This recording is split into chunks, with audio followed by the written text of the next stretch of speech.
Hearing the appeal of the Queen on the application of Newby Foods Limited against Food Standards Agency. Mr. Masser. Please you, my lords. I'd like to start this morning with the heading above paragraph 72 in the FSA's written case. It's MS 1311. And what this heading says is that this case raises no issue of constitutional principle. That's the heading F on page 1311, just above paragraph 72. However, throughout the FSA's written case, the court is urged to adopt the conclusion clearly intended by the CJU. Different formulations are used. At times, paragraph 29, the CJU made it plain you should follow them. The CJU was in no doubt, paragraph 32. In essence, our response to these submissions is that you have to distinguish findings on the law from the application of the law to the facts. And in essence, in this section, in paragraphs 72 to 80, we find three submissions. The first is that the FSA argues that in classification cases, the CJU determines classification, and if there are insufficient facts to hand, it says so. That's paragraph 74. So they're saying, in a sense, this is a type of classification case. Well, the answer to that is very simple. If one goes in the authorities to the second volume of the authorities, tab 23, at page MS 624, one finds in Lord Carnwath's judgment in the Amina case, it's MS 624. It's just a single paragraph in the Amina case. Amina, as you may recall, Amina was a case about the classification of mastectomy bras worn with breast implants. And I see a smile across Lord Carnwath's face, and he remembers that. But it's simply paragraph 11 in that case, on page 624, because this is the statement of principle. Coming from the Court of Justice, the Court... I'm so sorry, I should say, I don't have the reference. Can you give it again? I'm sorry, Lord Sales. It's MS 624, and that is in Authorities, Volume 2. Right. No, I think Lord Sales and I have both made the same mistake. We've both forgotten our own new rule that we only provide hard copies of the core volume, and we've forgotten to bring our laptops into courthouse. Well, it's a single paragraph. Yes. And there'll be further references, I imagine. I'm sure that we could possibly... Are you going to be referring to many authorities in outside the core volume? There are a few. There's the Groot case is coming up. There aren't many authorities in this case. It's in this opening section. Yes. Where we can hand up. Copies. My junior is working off his electronic version. Well, that's extremely helpful. And also Mr. Rob. Thank you very much. Right, I'm sorry, my lords. When we did the call, it was before I'd prepared my argument, and I'm afraid that's... No, some of us, we're trying to work towards a system where we use just the core in one volume and then have the others on laptop, and some of us... I'd forgotten we had that rule, but I seem to have been sort of served with the right stuff. So it's a single paragraph. Which paragraph are we on? Page 624, paragraph 11. Yeah. So it's in tab... it's behind tab 23. Yep. It is also important to bear in mind the general comment in Lohman. It must be made, this is from the Court of Justice, must be made clear at the outset that when the Court is requested to give a preliminary ruling on a matter of tariff classification, its task is to provide the National Court with guidance on the criteria which will enable the latter to classify the products at issue correctly in the nomenclature, rather than to effect that classification itself. A fortiori, since the Court does not necessarily have available to it all the information which is essential in that regard. In any event, the National Court is in a better position to do so.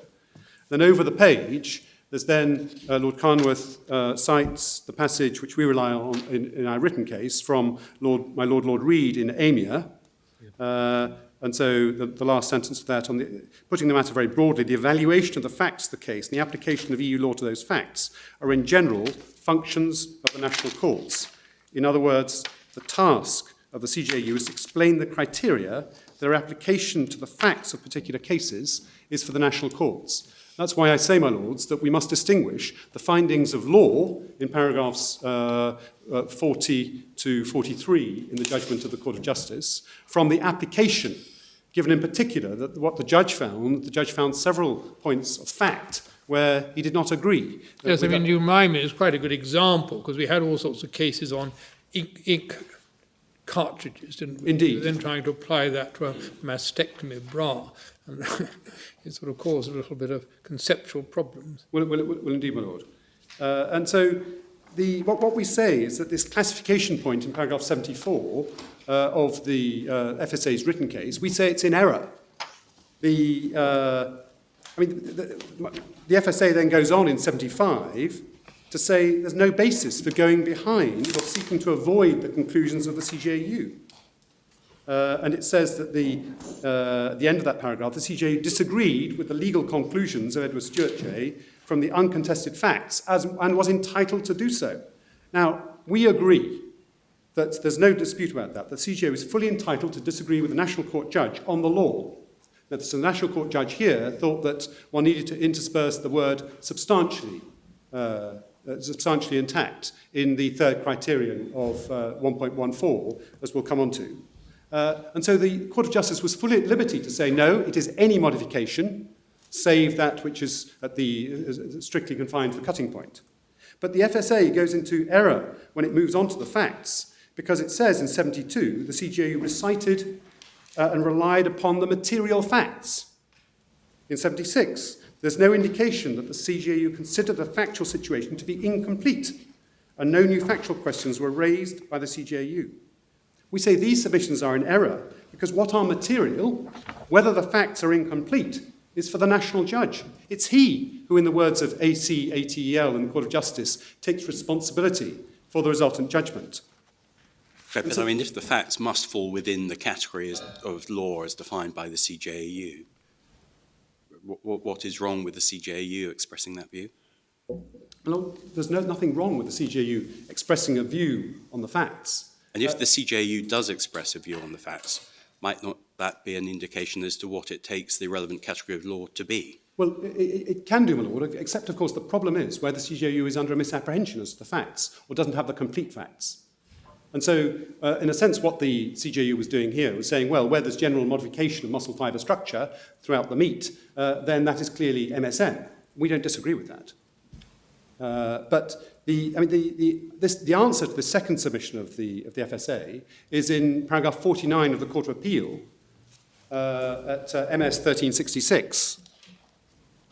Because there, the FSA, before the Court of Appeal, had raised an appeal on the basis of that its second ground was that to the extent, it's in 47 on page 1365, Mr. Coppell submits that to the extent the CJU made specific findings about Newby's products, it was not legitimate for the National Court to depart from those findings.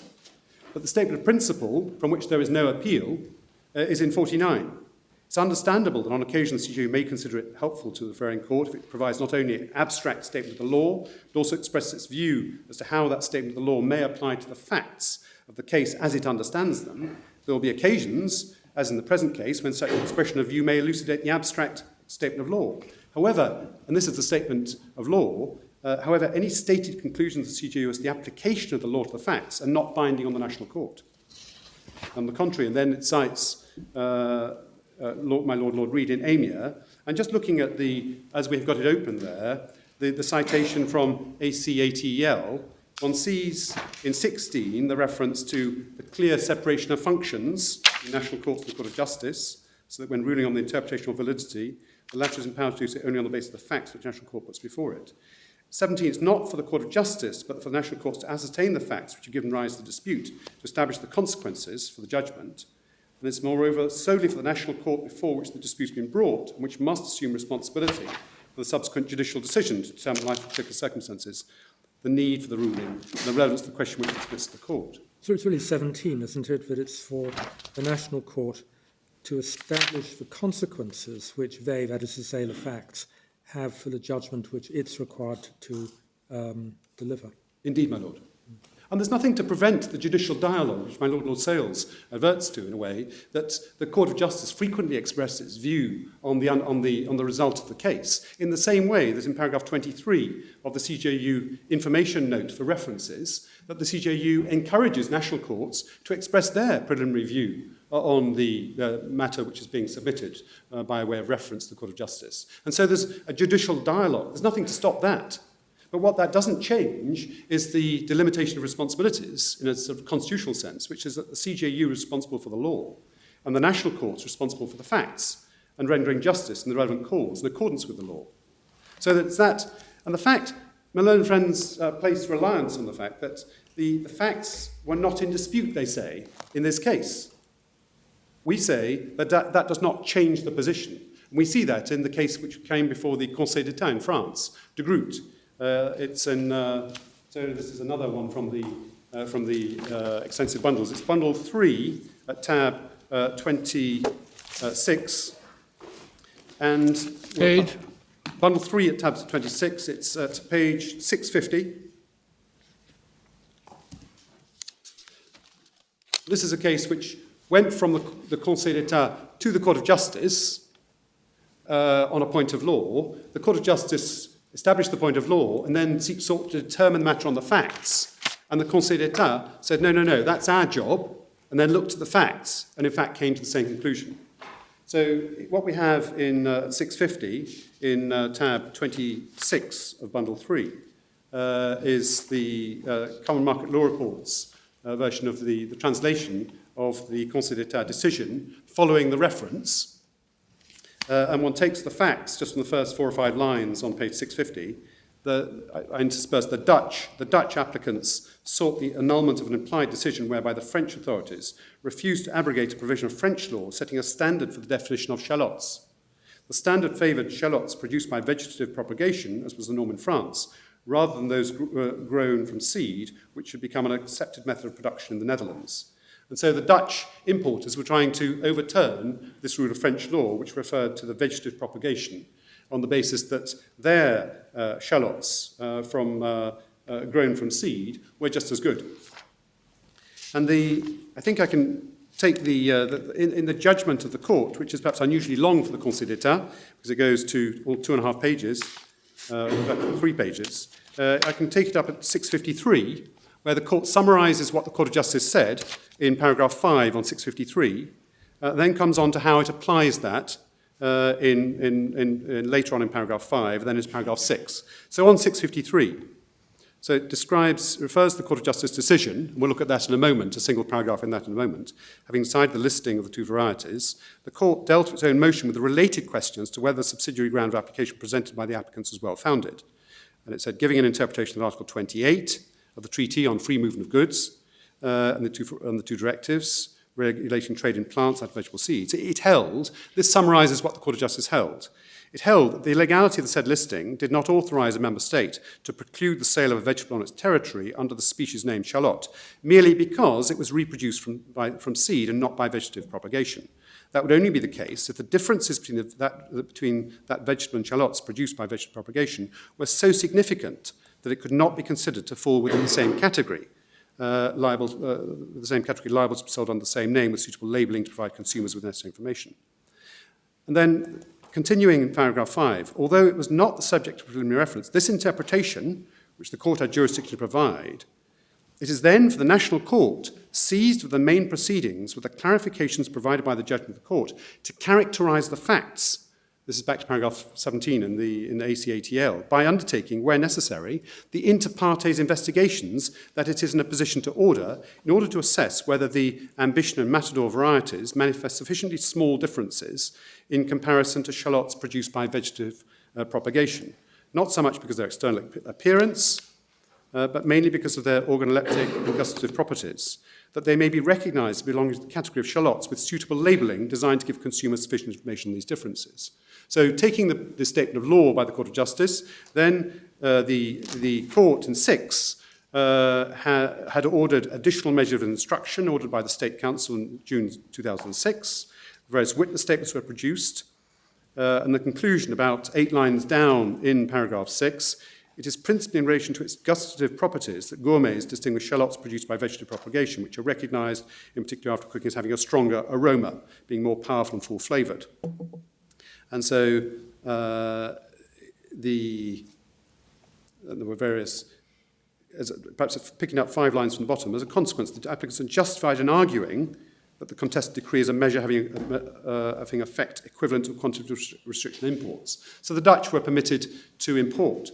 But when one looks at this, it's helpful to look back briefly at the Court of Justice decision. Because in fact, the Court of Justice decision had not only given the statement of law, but also purported to determine the matter on the facts. And what the Court said at Tao's approach is, no, your determination on the law we must apply, on the facts we are to investigate that. It came loose, I think, my lords, the Court of Justice decision. It was sent by post. We were asked to send, my old Lord Hodge, it's headed the group's judgment of the court, 10th of January 2006. Yes. And I think we can pick it up in a single paragraph, or, well, perhaps 2 paragraphs, in 76 and 77.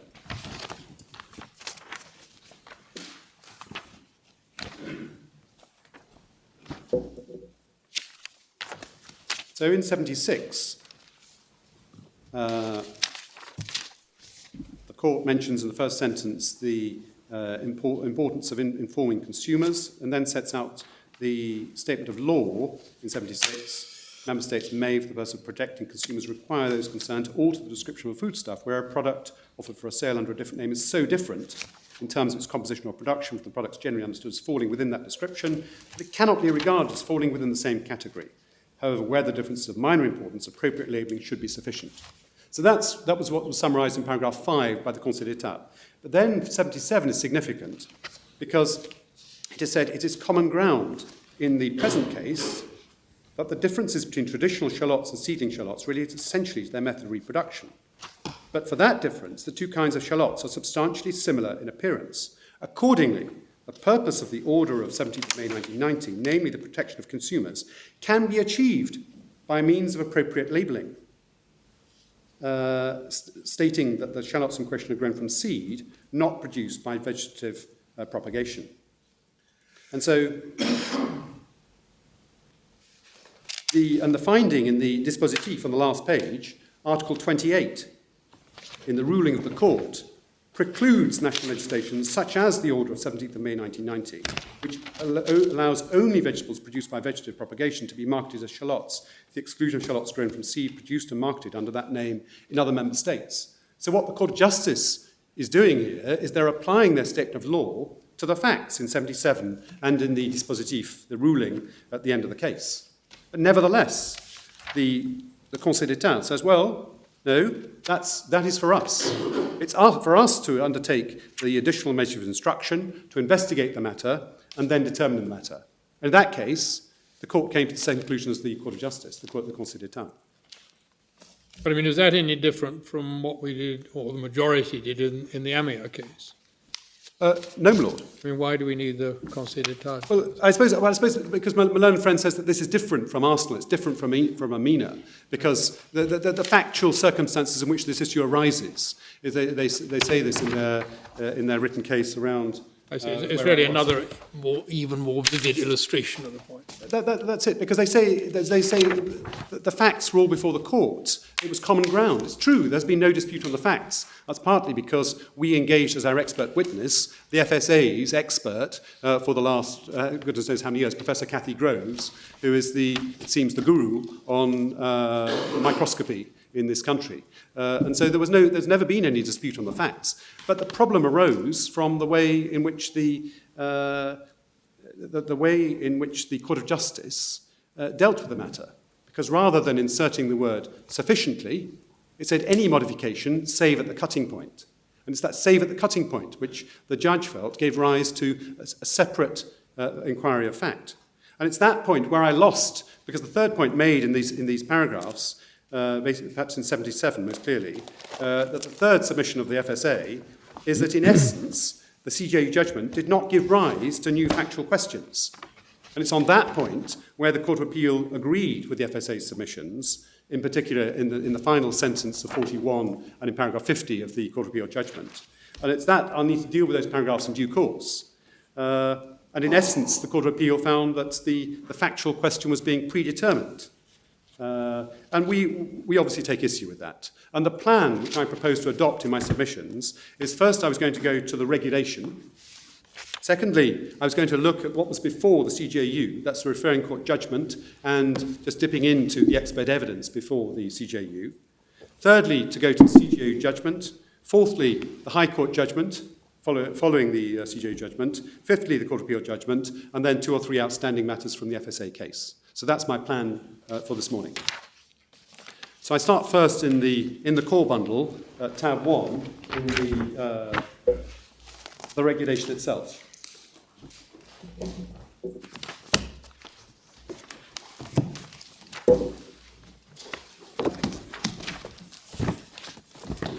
And you'll have seen from our written case, this is part of a suite of regulations. This one focuses of hygiene regulations. This is 85304, it's accompanied by 85204, 85404, and you'll see that those references in our written case. But this one focuses on specific hygiene rules for food of animal origin, because obviously meat gives particular reason for hygiene to be carefully approached. And so there are specific rules over and above those rules applicable to all products. On page 9, we see the heading laying down specific hygiene rules for products for food of animal origin. Just perhaps helpful to go to 3 or 4 or 5 of the cycles.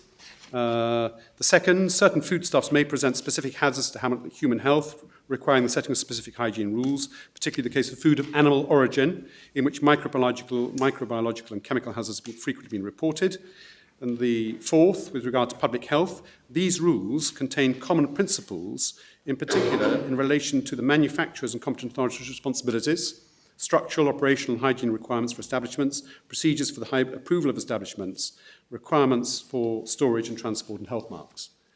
These principles together constitute, in 5, a common basis for the hygienic production of food of animal origin.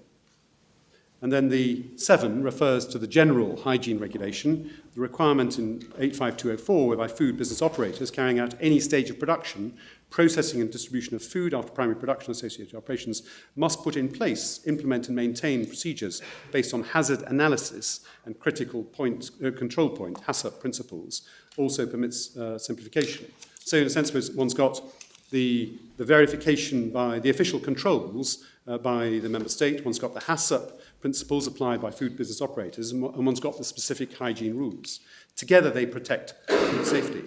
In 9, the principal objectives of recasting are to secure a high level of consumer protection with regard to food safety, particularly by making food business operators throughout the community subject to the same rules to ensure the proper functioning of the internal marketing products of animal origin, thus contributing to the achievement of the objectives of the common agricultural policy.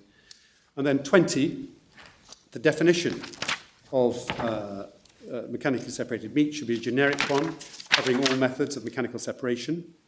And so one gets from that that every method of mechanical separation is capable of producing MSM. It depends, of course, on satisfying the other criteria for MSM. Rapid technological developments in this area mean that a flexible definition is appropriate. The technical requirements for MSM should differ depending on a risk assessment of the product, resulting from different methods. That's a reference to what's been termed high and low pressure MSM. And so one sees, perhaps one could just turn forward, it's perhaps convenient at this point, just to look briefly at the definition of low and high pressure MSM, which is in pages 51 and 52.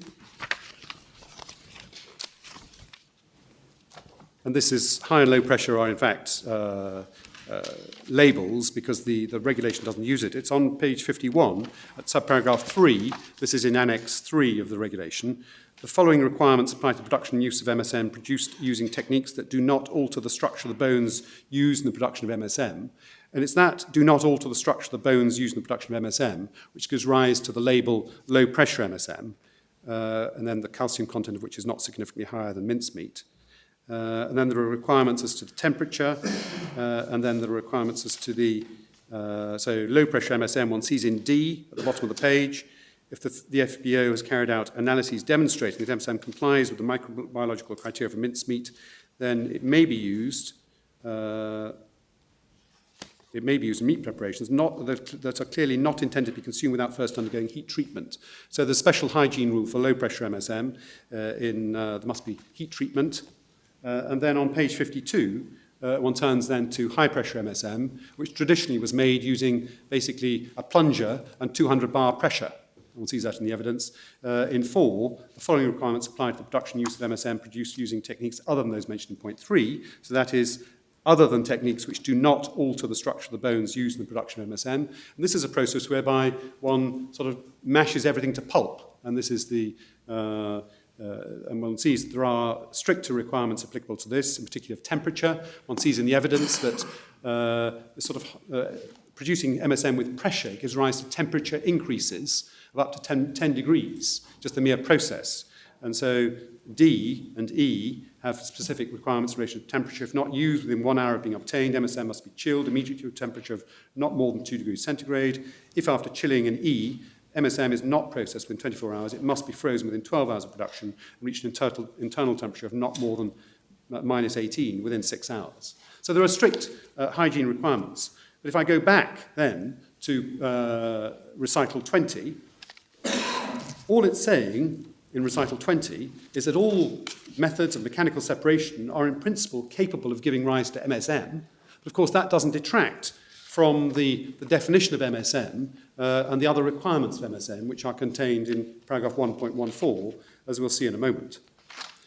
But I then move on to the substantive text of the regulation, just brief references. In Article 1.1, the scope, on page 14.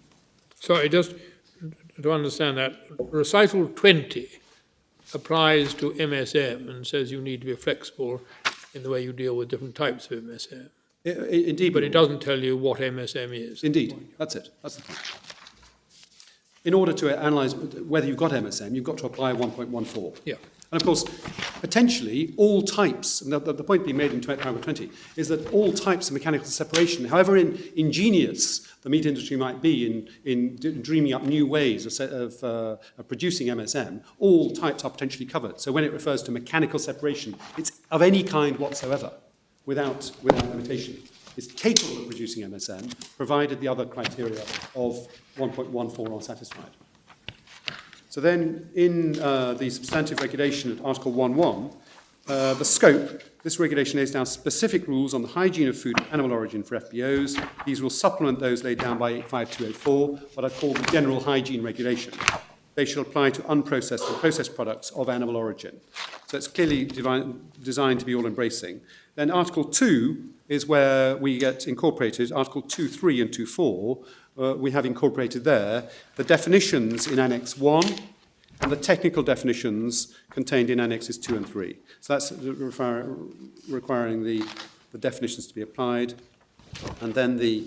I'm sorry, could you just help me? On page 26, there is a definition of MSM. Yes, indeed, Lord.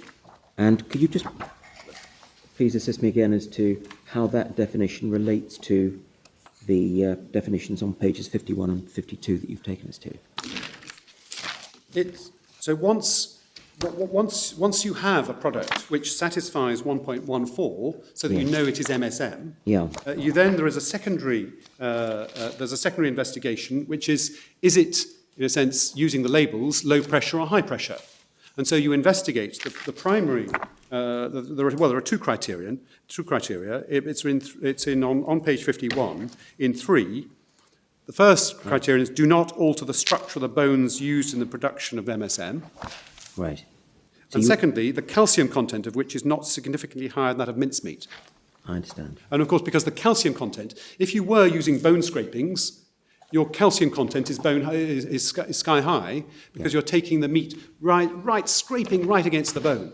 If you were doing that, and there are chemical analyses in part 2 of the appendix, where one sees a comparison between a control sample, a Newby product, and bone scrapings, and the calcium content, if I remember, is 66, and Newby's is 14, and the control sample is 15. I understand. So you know it's MSM before you get to pages 51 and 52. Indeed.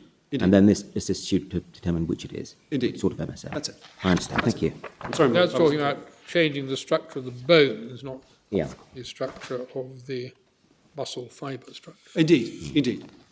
51 and 52 are part of Annex 3, aren't they, laying down specific requirements. And presumably there's an article in the directive, which gives a regulation, article in the regulation which gives effect to Annex 3, whereas the definitions in Annex 1, and as we've seen, that's given effect by Article 2. Indeed, my Lord. I mean, all really, we can take it from 51 and 52. The implication is that you can have MSM even if you're not dealing with the high-pressure sort of mush. Yes, you can. That's absolutely right, my Lord. And so it's then that I come it's really to come to the definitions in Annex 1, if I can start there on page 26. Yes, the incorporation of Annex 3, I think, is from Article 3(1). Indeed, my Lord. Shall Business comply. operators shall comply. Yes, my Lord Hodges, yes, absolutely. Shall comply with the relevant provisions of Annexes 2 and 3. It's because, of course, 2 and 3 set out requirements as to matters which should be done. I'm grateful to my Lord Hodge.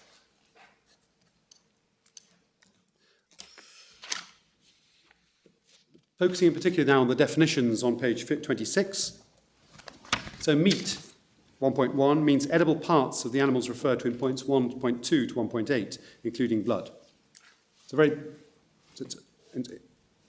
a broad definition. Poultry means farmed birds, including birds that are not considered as domestic, which are farmed as domestic animals. 1.9, carcass means the body of an animal after slaughter and dressing. 1.10, fresh meat, meat that has not undergone any preserving process other than chilling, freezing, or quick freezing, including meat that is vacuum wrapped or wrapped in a controlled atmosphere, no preserving process. And then 1.13, minced meat, in the sense these are then three classes of, three subclasses, means boned meat that has been minced into fragments and contains less than 1% salt. Then mechanically separated meat, or MSM, means the product obtained by, and then the first criteria, removing meat from flesh-bearing bones after boning, or from poultry carcasses, so that whereas as for pork and all other meats, it would be flesh-bearing bones after boning, for poultry, that's not a requirement of the definition of MSM. So you can start with a whole poultry carcass, and it can still result in MSM. Secondly, using mechanical means, and it's there that the definition is very broad, it's any mechanical means whatsoever. Then thirdly, resulting in, that's the causative element, the loss or modification of the muscle fibre structure. I don't wish to take you out of your order, but do we have any clear idea what is boning? Lord, it's not defined. No, I saw that. It's not defined.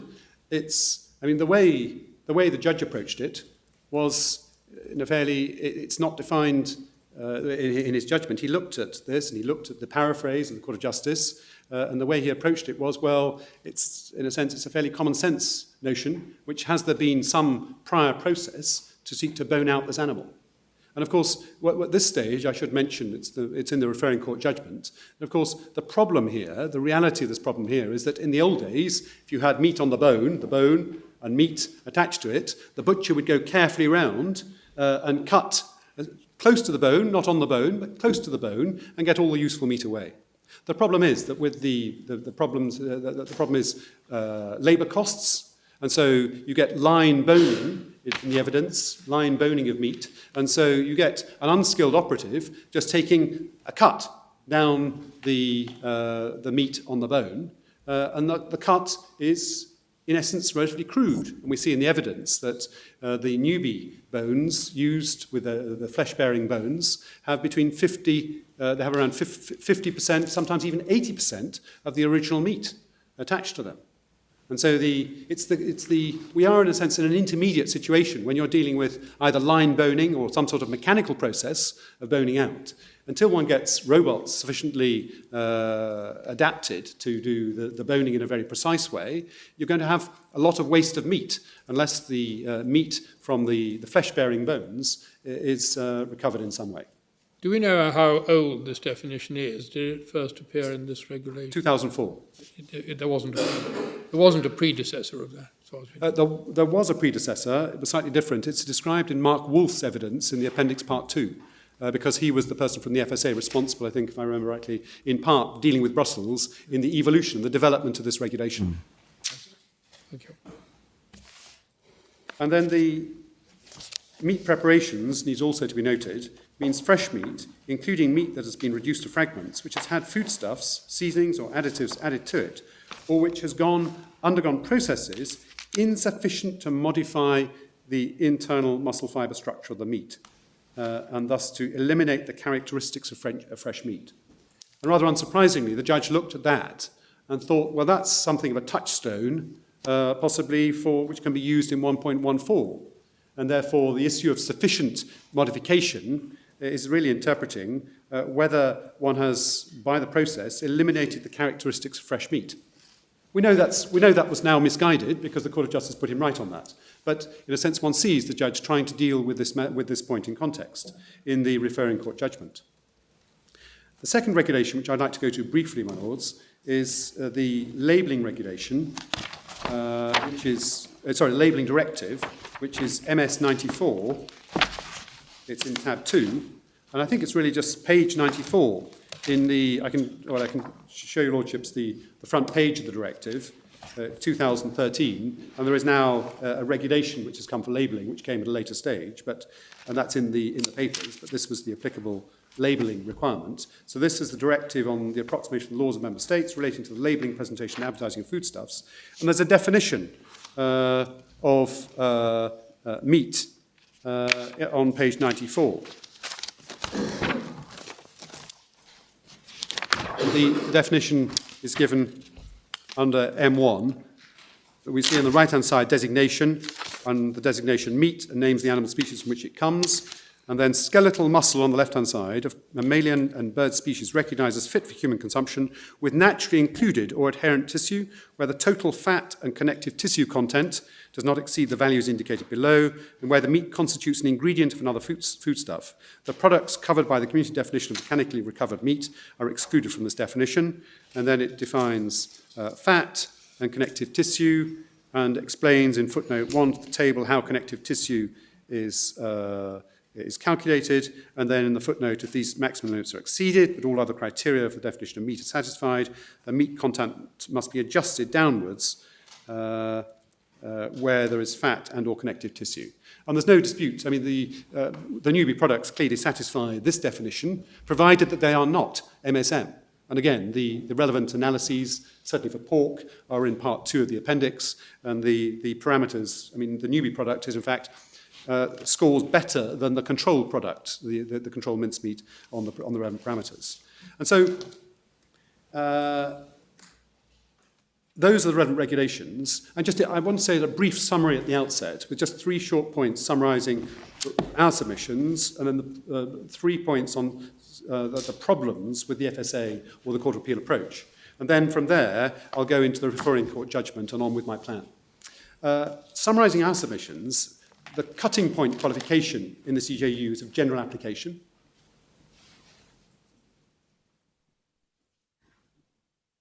Secondly, the intact muscles are muscles with their fibre structure intact, i.e. intact refers to undamaged and not, contrary to the FSA written case, entire or whole. That's paragraph 59 of their written case.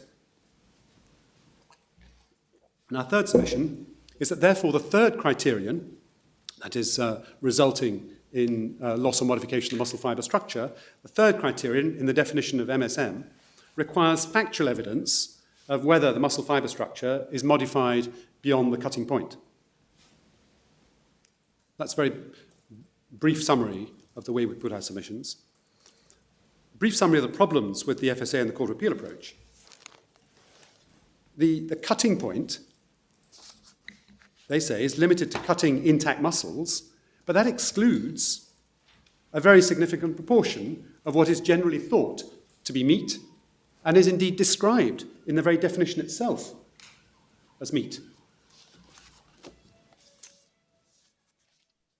When the definition refers to removing meat from flesh-bearing bones after boning. And even the same point arises in relation to the Court of Justice paraphrase. Secondly, with the problems with the FSA's approach. Sorry, just on that. But, I mean, the definition of mechanically separated meat recognises that it's meat. It's just been mechanically separated. Yes, although that every reference to if a product is MSM, it's described as MSM. It's described as MSM throughout the legislation. I mean, it's true, my lord, that when we come to the fresh meat, in a sense, the three categories beneath seem to be subcategories, and so MSM, in a sense, is a subcategory of fresh meat. It is, yes. Both by definition from 1.1 and also within 1.14. But even so, it talks about removing meat. Yes, but if one starts from the proposition that once there's been some prior boning process, that what's left is MSM, then why would it say meat rather than MSM? Because later on it refers to MSM. Yes, thank you. The second point is that the notion of intact muscles on the FSA's case or the Court of Appeal, I mean, they don't support this by any reference to evidence. The FSA says in 59 of its written case, something is entire or whole before the animal is cut. The Court of Appeal, it's paragraph, I think it's the end of paragraph 42 in the Court of Appeal judgment, it seems to be something wider than before the animal is cut, but it's still not identifiable what these intact muscles are. And the third point on the FSA case is that the third criterion has little or no role. And yet, paragraph 43 of the CJU decision, as we'll see, regards the third criterion as, I would submit, the critical criterion. If I go then to the referring court judgment in the core volume at 1398,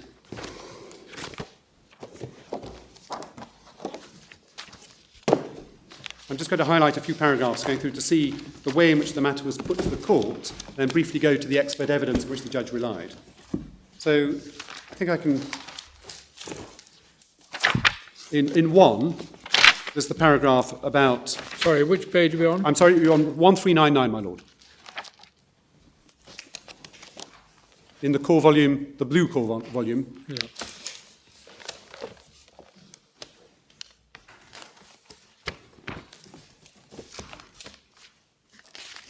It's the point I was making earlier about the inefficiency of current day butchering is in paragraph 1. And then 13, point is made as to how modification to muscle fibre structure occurs. It occurs through a whole range of things: freezing, thawing, chopping, mincing. And then the judge goes to, he cites from some of the FSA guidance, and in paragraph 20, citation there, this is 2003 guidance note on labelling from the FSA. In the quotation, products obtained by mechanical deboning which remove definitive pieces of meat from meaty bones or carcass, which may or may not have had the primal muscles previously removed, such that the muscle fibre structure of the meat is substantially intact, are not considered to be MRM or MSM. And then in 24, the judge cites more fully from the September 2010 guidelines on desinued meat. And I'll just highlight a couple of short points in that citation on page 1403, paragraph 2 of the quotation. It talks about desinued meat. So it is produced by passing trim or meaty bones through a low-pressure machine where the material obtained appears to retain its muscle fibre structure. Some machines remove and desinew the meat as part of a continuous process. Others do it in a two-stage operation. The resulting meat is known as barder meat, 3 mm of desinued meat.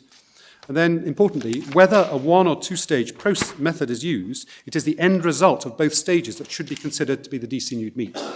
This is just background to why the evidence before the judge at the referring court focused on the stage 2 product, the product at the end of the process, and not the stage 1 product, which was what the evidence focused on after the CJU judgment.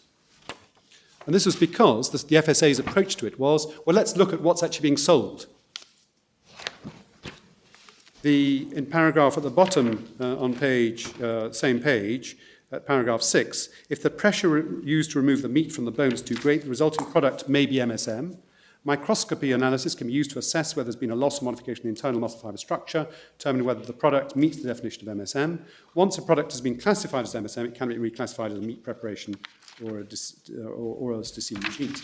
And the microscopy analysis was that which Mark Wolfe, in his witness evidence, explains had been developed by Leatherhead Food Research, Cathy Groves, for the FSA. There's a short extract from that report, from her report, in the evidence. Am I right in thinking that the meat is, under this process, the meat is separated from the bone by pressure rather than by cutting? My Lord, yes. I mean, there are differing methods of doing it, but it's by, I mean, cutting, as the judge found, and it's common ground between us, includes any relevant form of separation, so shearing or pushing. So you say. I mean, that may be an important question. Well, Lord, I mean, we said that it's not being separated by a blade. It's not being separated by a blade. But then I think that the reason I think this is common ground is because the chicken breasts around which much ink has been spilt in this case, the chicken breasts are not cut from the chicken carcass. They are pushed off the carcass by a process of pressure. So the separation of the meat, yes, so the separation is affected by pressure. Is that right? Yes. Or severance, if you like, is affected by pressure. Yes, severance, yes. I mean, I should clarify, for the chicken breasts, and there is in the evidence from I think Mr. Griffiths, there's reference to there's rather various pictures. In fact, there's a video which I think works in the PDF of the file, where one can see the way in which, almost all poultry meat is removed by machine. And to remove the chicken breasts, there would tend to be knife or some sort of rotating blade going down the middle, the backbone, the keel bone, as it's called, and then there would be cuts at the edge to release it. But then it then goes into the machine, and it's a pushing. The carcass goes round and meets it's not a blade. It's just something which blocks it, and that pushes the chicken breast off. And so we said in I think it's paragraph 30 of our written case, that this was common ground, and Learned Friends had not responded to that. But of course, I don't want to assume that either. Well, that would involve shearing forces, wouldn't it? If you're pushing it off the bone. It is. It is involving shearing forces. That's why cutting is used as the judge said. It's in paragraph 66 of the judgment. It may be helpful just to look. It's in the later judgment. So it's page 1391, just to keep one's hand in where we were on 1403, but 1391, at 66, halfway down 66. Since the processes used in the mechanical removal of meat, whether by the machines that remove meat from chicken carcasses or by those like Newby's for removing meat from bones at low pressure, do not involve cutting the meat by the use of sharp blades, cutting in this context must mean severance or separation. That's the point. There was no appeal on that point to the Court of Appeal. Yes, and there's the Court of Appeal at 26 recites that part in the judge's judgment. Sorry, the paragraph, the Court of Appeal judgment paragraph? 26 is simply reciting that part of the judge's judgment. Thank you. But no issue was taken with that.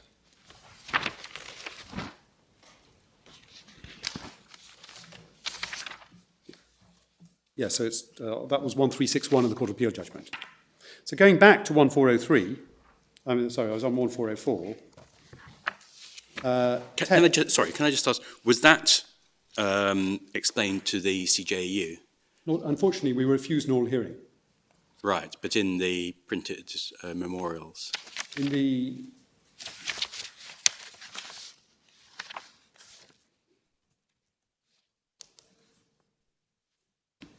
I mean, the referring court referred to paragraph 42. We'll come on to it in a moment.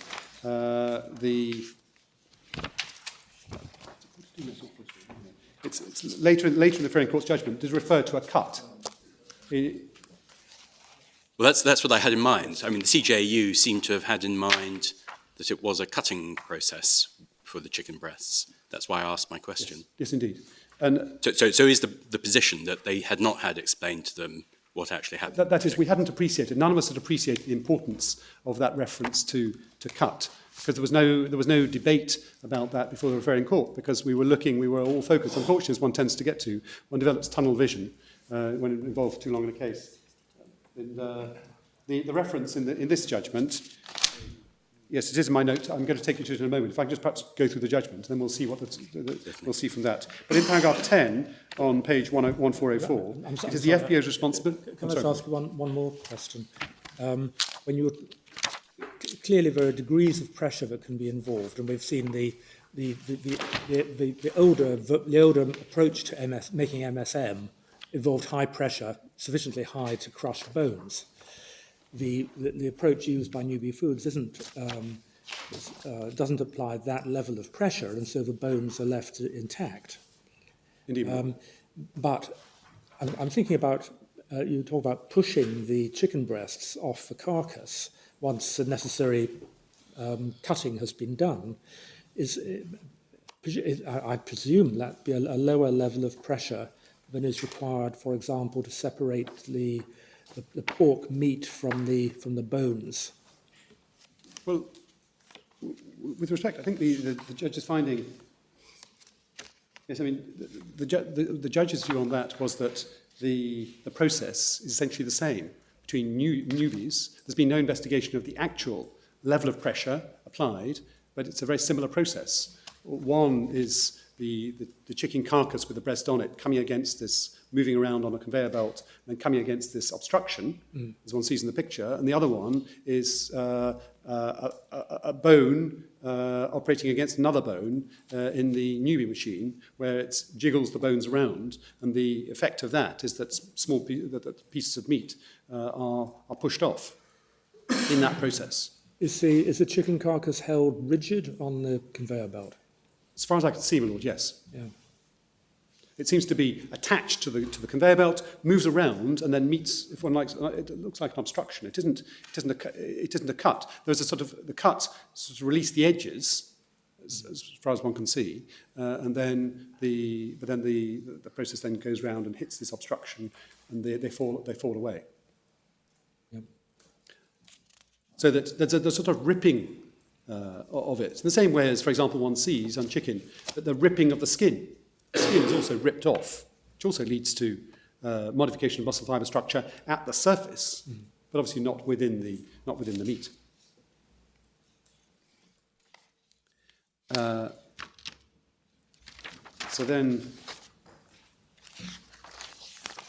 I was in just paragraph 10 just makes good the point that the FSA was focusing on the end of the process, whether it's a one or two-stage process. It's the FDA's responsibility to be able to demonstrate that their product meets the criteria for decent new meat, in particular the muscle fibre structure of the product has not been lost or modified. So that's why the evidence was directed before the judge at stage 2. The product was stage 2. And then the moratorium, I can see in passing, I don't need to go into that in detail, with which this judicial review was originally concerned, is quoted in extenso at paragraph 40. And then Mr. Smith, from the Chief Executive of the FSA, gave evidence to the House of Commons in 44.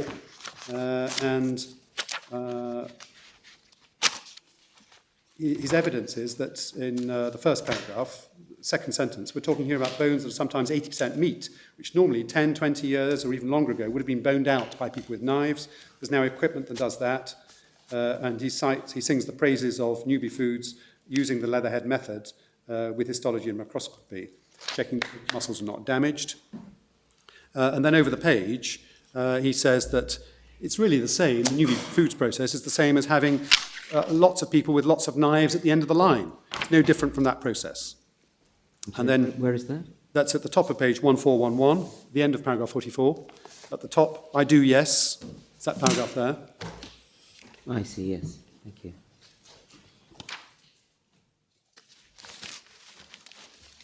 So the pressure of the bones one against the other to force meat off Yes. was in the opinion of Mr. Smith at that time, at any rate, Yes. equivalent to just cutting it off with a lot of Yes. knives. Indeed, my lord. Functionally equivalent in terms of its effect on the muscle fibre structure. Yeah, I understand. Thank you. And then in 45, the witch evidence, the witch report, consumer research was cited, and then the evidence was that there's no risk to public health as far as pigs and poultry are concerned. It's an issue about labelling. And then 51, the judge refers to Cathy Groves' evidence and Leatherhead's pedigree. And then there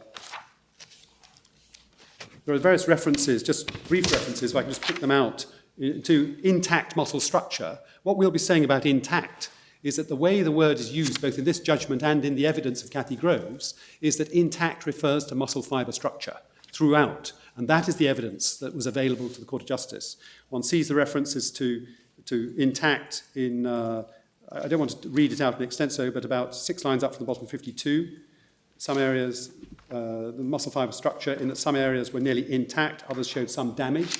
So intact is used in contradistinction to damaged. And then 53, based on these results, any sample of meat with a sufficient level of intact structure. And then 54, about 4 or 5 lines down, nevertheless, results in general indicates a high level of intact muscle structure in DSM. And then in 60, and really this just goes to the point that the Court of Justice is not going to pick the word intact out of intact muscle out of the air. It's going to do it by reference to the expert evidence. But what's said in paragraph 52 isn't going to be good enough for you, is it? Sorry, my lord? What's said in paragraph 52, that the dethinured meat had a large proportion of muscle structure. Next sentence, produced somewhat variable results in terms of modification to the muscle fibre structure. Some areas nearly intact, others some damage. Overall, the latter, that's to say the dethinured meat, was more like the bone mince meat. Yes, Lord. Of course, what was not being focused on, first of all, was the stage 1 product. And it must be the stage 1 product, like the Court of Justice, because it's at that point that you assess whether the removal has affected the muscle fibre structure. And secondly, she wasn't looking at where any disruption took place, because she didn't know that the Court of Justice was going to refer to its any modification, save that strictly confined to the cutting point. And so one entirely understands why the court thought, from this judgment and the evidence which was with it, that there was a general modification to muscle fibre structure. Yeah. And if I respond, well, there's no cutting point, you say, well, cutting has to be understood as including any severance by shearing forces. Well, indeed, Lord. Otherwise, there's this problem for poultry meat. In 60... Sorry, just on that. If cutting covers any shearing and the cut at the shearing point, does that mean then that beef and cheap lambs are also covered?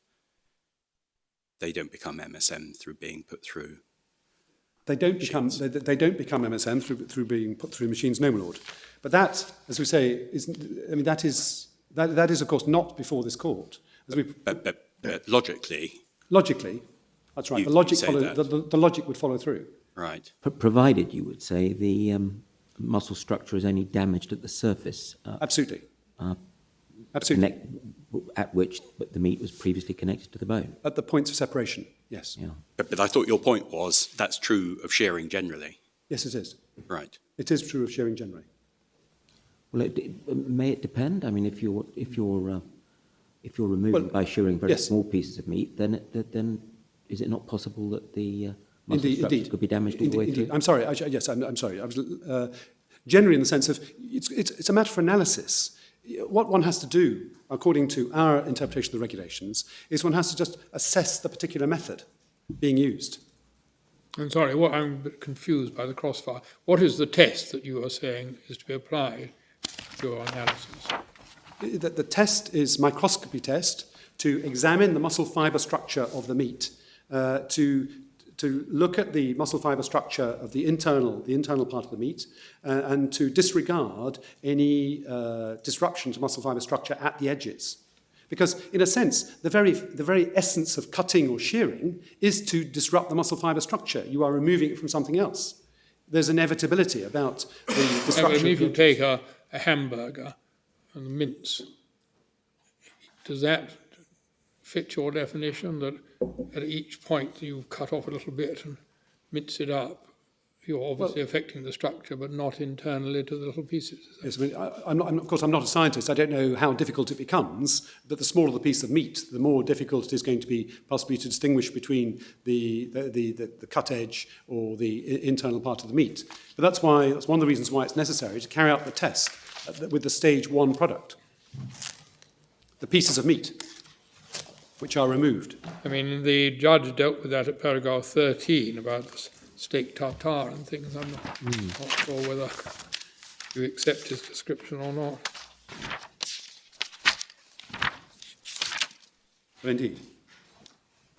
I mean, there, the process of chopping causes some measurable loss or modification of muscle fibre structure. Yes. But of course, he's not focusing on where. The fact, of course, he's saying that process of chopping will modify the muscle fibre structure. That's exactly what chopping is designed to do. Yes. But Cut through. And there will be the loss of proteins. I'm sorry, Lord. Interrupted. The loss of proteins as a result of such chopping action. Yet you would say, I mean, he says it doesn't fall within Annex 1 because it doesn't fit the first words. But would you say it doesn't fit the last words either? Because the modification is confined to the places where it's chopped. Yes. But of course, at this time, we didn't know about the qualification. No. Because that came out in the CJU. So, But you say the definition in 1.14 excludes the possibility of very fine chopping of meat that's already been removed from the bone, Yes. because 1.14 is directed to the process of removing from the bone. absolutely. Resulting from. Yeah. It's resulting from. No, I understand that, but I just wondered whether you would say it doesn't fit the last requirement either. But maybe it doesn't matter. And it would depend on the analysis. I mean, obviously, there must be, each process must be subject to an analysis. In 60, he says, I'm satisfied that desinewed meat is quite different in appearance and texture from MSM. I'm equally satisfied that muscle fibre structure undergoes some modification during the process. Accordingly, if it is sufficient for it to be classified as MSM, that there's been any modification, then it is MSM. So had the Court of Justice just come back with any modification sufficient, absolutely, it's no problem. We wouldn't be here. But the Court of Justice came back with any modification sufficient, save for that strictly confined to the cutting point. And that arises from 62. 62 is very important, and this was relied upon in the Court of Justice. The claimant submits a curious feature in the application of this regulation is that chicken breasts are commonly removed from the carcass by mechanical means, and this inevitably causes some modification of the muscle fibre structure at the point where the meat is cut. So that answers my Lord Sale's point. But we do stress the word inevitably. Because, of course, the process of shearing, separation, cutting inevitably modifies the muscle fibre structure, and that's what it's intended to do. Yet meat produced in this way is sold as meat. The claimant does not criticise this. On the contrary, it cites it's an example of the absurd consequences. And we had a second example before the court, after the CJU judgment, a loin of pork. The same issues arise. That's in the referring court judgment. I just want to show you very briefly in Appendix Part 2, 155, just to show your lordships. This is for the origins of the term intact muscle. And this is Cathy Grove's witness statement at 155, it starts 1555.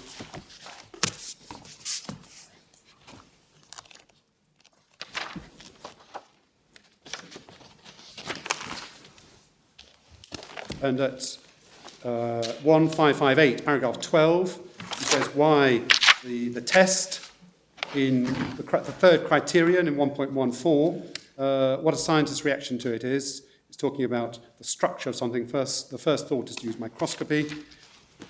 And then in 21, she says that the second sentence, I've also carried out analysis of the product at stage 1. There's only some modification of muscle fibre structure at stage 1.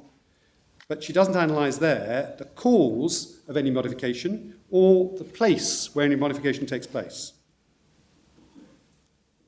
And then in 23, she talks about the sample, the FSA commissioned research, and she refers to the fact in the second sentence, when one looks around that section, there are some parts of it where the muscle fibre structure may be completely intact. Sorry, where's that? That's at the bottom, paragraph 23, the bottom of page 1560. Thank you. Completely intact. And she goes on to say that, and some parts where it is damaged, so again, intact is in contradistinction to damage, which means that there is dispersed protein between the muscle fibres and fragmented fibres. There's another reference to the intact muscle fibre structure in 27, and then 30, based on these results, any sample of meat with a sufficient level of intact. Of course, the word sufficient, that's the way she was approaching it. We know that's wrong and not in compliance with the Court of Justice, but with a sufficient level of intact structure relative to the controlled samples used in research could be considered meat preparation. And then a brief reference in 1599, one sees there the exhibit. In the exhibit, this is research commissioned by the FSA, which led to the use of microscopy. Sorry, 1599. Yes, thank you. This is it's a document which is available on the internet on the DEFRA website. This is the research which was actually commissioned by the FSA, which led to the microscopy test. And I just notice I just highlight at page 1604, at the bottom of the page, it talks about the way in which samples were chosen. In the last sentence of the last full paragraph, fillets were chosen initially as representing the most intact muscle structure that could be obtained by simple accepted mincing procedures. This also was before the Court of Justice. The full report wasn't, but in the full report, if it had been looked up on the website, the DEFRA website, there are 27 references to intact in the sense of muscle fibre structure. This is the intact muscle structure is the way she terms it. This is after mincing. This is after stage 2. This is after mincing. Yeah. Because that's what the FSA was looking at. It was trying to focusing on the product being sold. And then there's the report, which was actually given in respect of the Newby stage 2 product, which is at 1607, which is littered with references to intact muscle. And this full report was before. It's 1607, and it goes through to 1611. And it's got numerous references to intact muscle fibres. One sees in the results pork trim, third line, several muscle blocks containing intact muscle fibres. Beef on the left, on 1607, bottom paragraph, the subsections consisted mostly of intact muscle blocks. And then the comments. The pork trim was visually meat-like, muscle structure was generally intact. Beef trim sample was also meat-like in appearance, muscle structure was very intact. Lamb trim was meat-like in appearance, muscle structure generally intact. And then the photos, as one sees on all the left-hand columns, intact muscle blocks, intact muscle. This was material which was before the Court of Justice.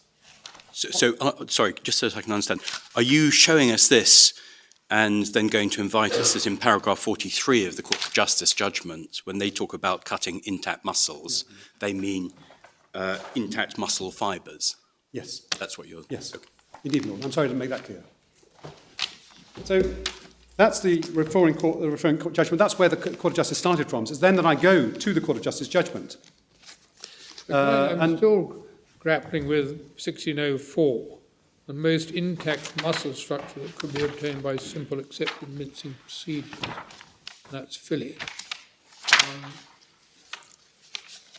I mean, is it saying that other sorts of meat would not result in an intact muscle structure as a result of accepted mincing procedures? It was taking, I think it seems to be saying it was taking the best minced product, Yes. which you could, as the control sample, to ensure that anything which you compared it with, any product you compared it with, was sufficiently close to the best sort of product. That's what I understood it was saying.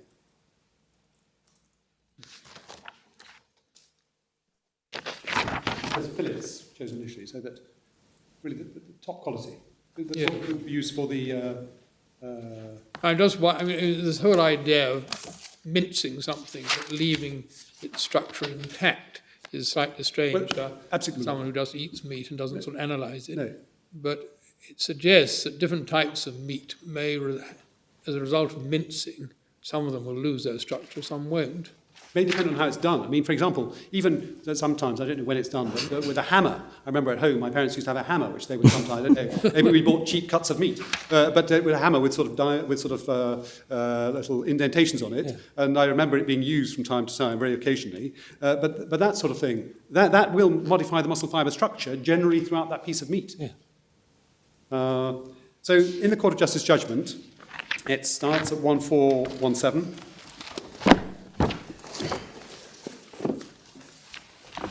The initial section is concerned with the definitions, and it is quite a useful source of all the relevant definitions. And I'm just going to highlight, I'm going to focus on paragraphs 42 to 41 to 43, but in particular 42 to 43, because that's where the essence of the, I'm trying to avoid saying the meat of the decision is, but that's where the essence of the decision is. I just pick up 4 references before I get there. In 18, the Court of Justice cites in fact quotes the very guidance note from 2003, which I've already taken your lordships to, which had the phrase, the muscle fibre structure of the meat is substantially intact. That's a quotation from the FSA guidance note. And then the next paragraph I'd like to highlight is 32.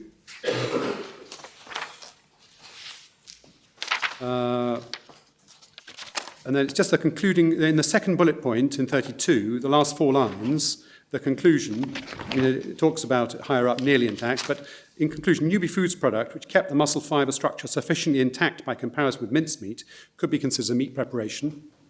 And then 34 really is the basis of the belief that our product was MSM, I think, because in 34, it talks about our product and says that it nevertheless undergoes a modification of the muscle fibre structure.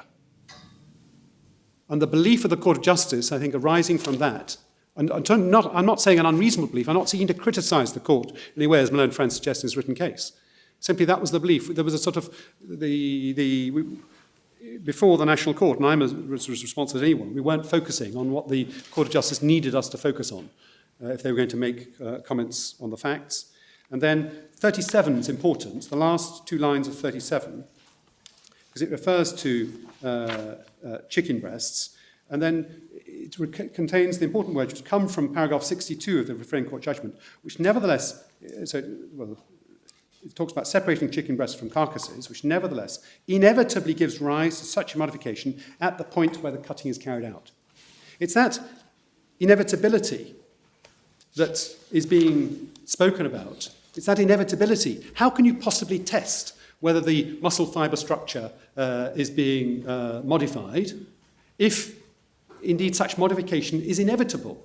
And that's why the Court of Justice, in a sense, when they come in 42, which is where I must now go, when they come in 42 to come up with what one thinks of the qualification, that so 42, consequently, any meat product which satisfies the 3 criteria must be classified in mechanically separated meat, irrespective of the degree of loss or modification of the muscle fibre structure, insofar as by reason of the process used, that loss or modification is greater than that which is strictly confined to the cutting point. In a sense, they're doing nothing more there than dealing with the blindingly obvious. You can't. Why would you be measuring the modification to muscle fibre structure, whether there's been a modification of the muscle fibre structure, when the very purpose of the operation of cutting is to modify the muscle fibre structure? I see that the European Commission submitted observations to the court. Do we have those? We don't have those in the bundle, but we can supply those, my lord. They are in, I think I've got them in court somewhere. The Commission said that modification meant any modification. It didn't mention, it didn't raise the cutting point. And in paragraph 37, where the discussion begins about chicken breasts, am I right in thinking this is because you are arguing that there was an inconsistency of treatment between Newby's products on the one hand and chicken breasts on the other? Yes, and yes. Take as one of our examples, yes, my lord. Yeah. And it arose because, first of all, poultry doesn't need to satisfy the first criterion, so you can have a full poultry carcass. And then if it's the use of mechanical means, well, that's almost all poultry meat. And then when it's removed, when the breasts are removed, and any other part of the meat is removed, then there will inevitably be modification to the muscle fibre structure at the point of removal. And therefore, modification can't mean any modification. It must mean a sufficient modification to disrupt the muscle fibre structure. Yes, and the court, having responded by explaining why, in its view, chicken breasts were in a different position, by introducing this business about the cutting point, we now have all the producers of chicken breasts concerned that, in fact, that doesn't protect them. Yes. Yes. So, and also, presumably, the producers of meat, where the meat is removed from the bone by mechanical means, and one is talking about removal in that way of 50% of the meat of the animal. yes. Potentially. Potentially. I mean, even as Tim Smith said, sometimes up to 80%. It's because of the crude, there was a picture somewhere, and I know Junior, I'm sure, pointed to, it's because of the inadequacies. I mean, these machines, for example, if you do get 3 minutes to watch, or your judicial assistants to watch the video, where these, it almost mesmerising as you watch as these chickens go round, they're so fast. but it's... there are problems, but once it's been subject to any prior process, it just goes into, right, that's a Newby flesh-bearing bone. Because what you don't want is any complaint from a supermarket that the cut wasn't perfect, or the consumer...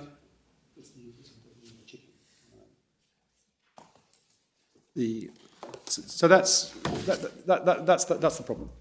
But in fact, as I understand it, neither the Commission nor the FSA or anybody else has sought to take any steps against producers of chicken breasts on the footing that what they're producing is actually classifiable as MSM. That's right. Yeah. That's right. And in fact, as we'll show you in due course, the European Commission took the view in a letter, which is in the appendix, that the reference to intact muscle was a reference to skeletal muscle.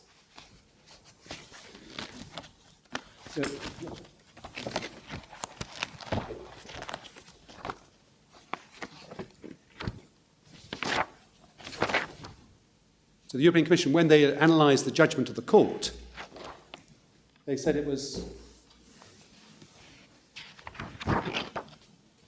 It's page 348. Sorry, MS 1697 in Appendix Part 2.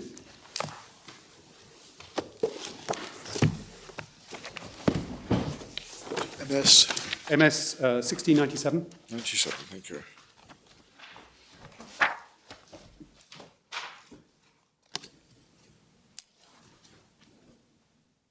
That's the first bullet point. So it's talking in the second paragraph about the Court of Justice decision.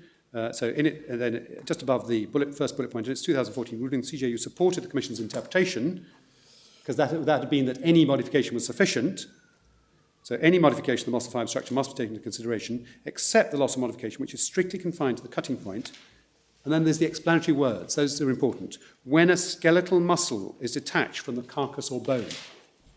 That's what the European Commission understands by the reference to intact muscle. You mean as opposed to what, a heart muscle or something? Sorry? As opposed to a heart muscle or something of that kind. It's got to be a skeletal muscle. Well, it's a definition. It's a definition from the labelling directive of meat, my lord. So all it means, the European Commission understands the court in referring to intact muscle to be referring to meat in the labelling sense.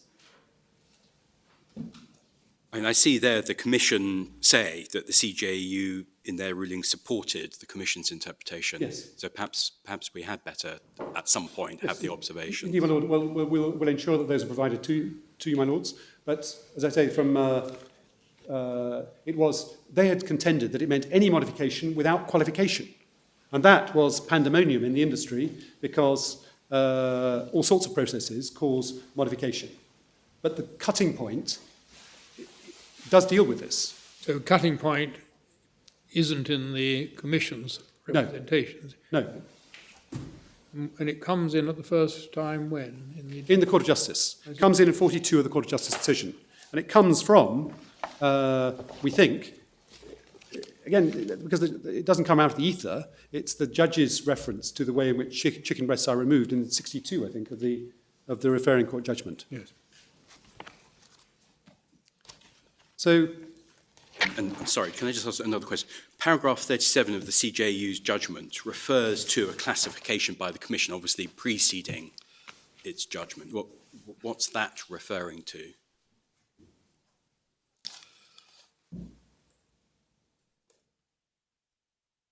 I think that must be a reference to the approach taken by the FVO in auditing member states, including the UK, because the moratorium was preceded by a Food and Veterinary Office, an EU Food and Veterinary Office inspection, and they had taken the position that any modification to muscle fibre structure of any degree was sufficient to make the product MSM.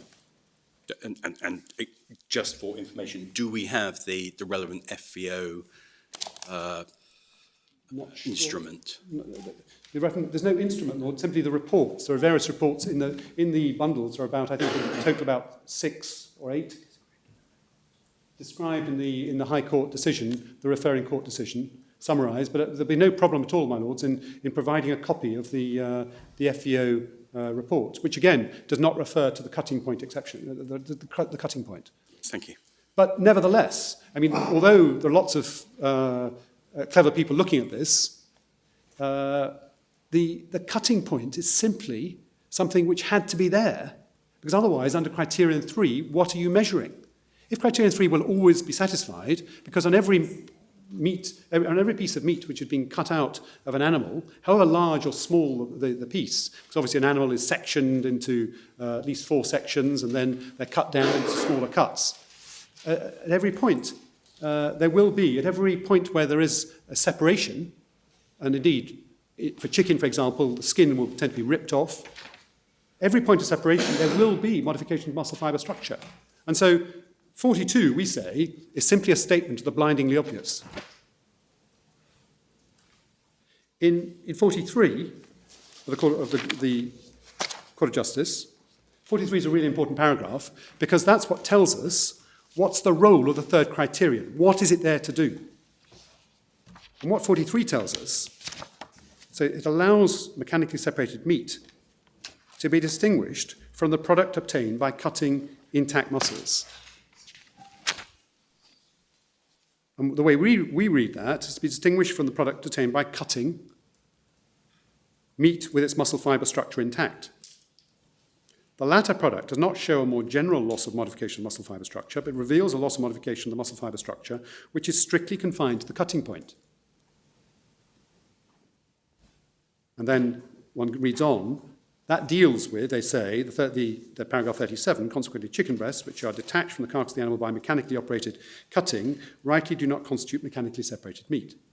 So we can see there that, rightly or wrongly, the CJU proceeded on the basis that chicken breasts were detached from the carcass by cutting. Indeed, my Lord. Yes. And that's 62 in the judgment.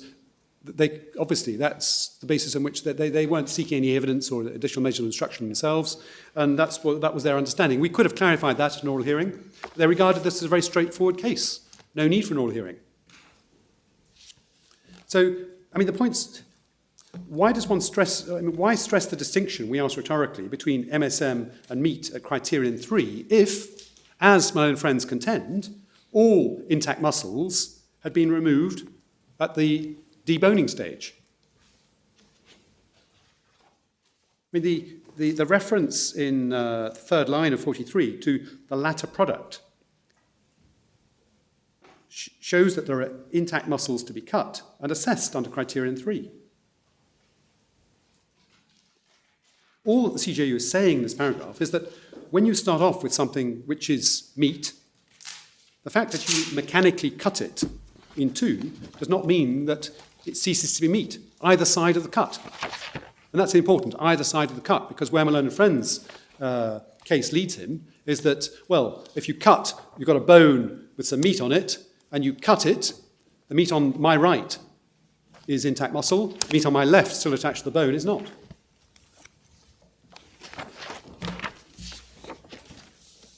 The intact muscles, as referred to CJU, just 4 points on that. So, intact, I've already taken your lordships to the extensive use in the evidence before the CJU as relating to muscle fibre structure. We do submit, it's inherently improbable the CJU would be launching on some new unspecified definition, which is distinct from the evidence before it, and not based on evidence. Secondly, in 46 of the judgment, the CJU appears to use intact muscle as synonymous with fresh meat. When it refers to, it describes meat preparations, it's discussing here, 44 and onwards, it's discussing high and low pressure MSM, but it's particularly, we focus on the point in paragraph 46,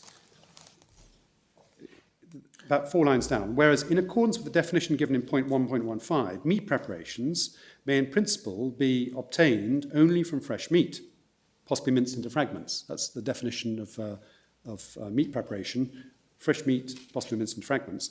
That is to say, meat deriving from intact muscles. I see in the French version of the judgment, intact muscles is muscle entier. Yes. Which suggests that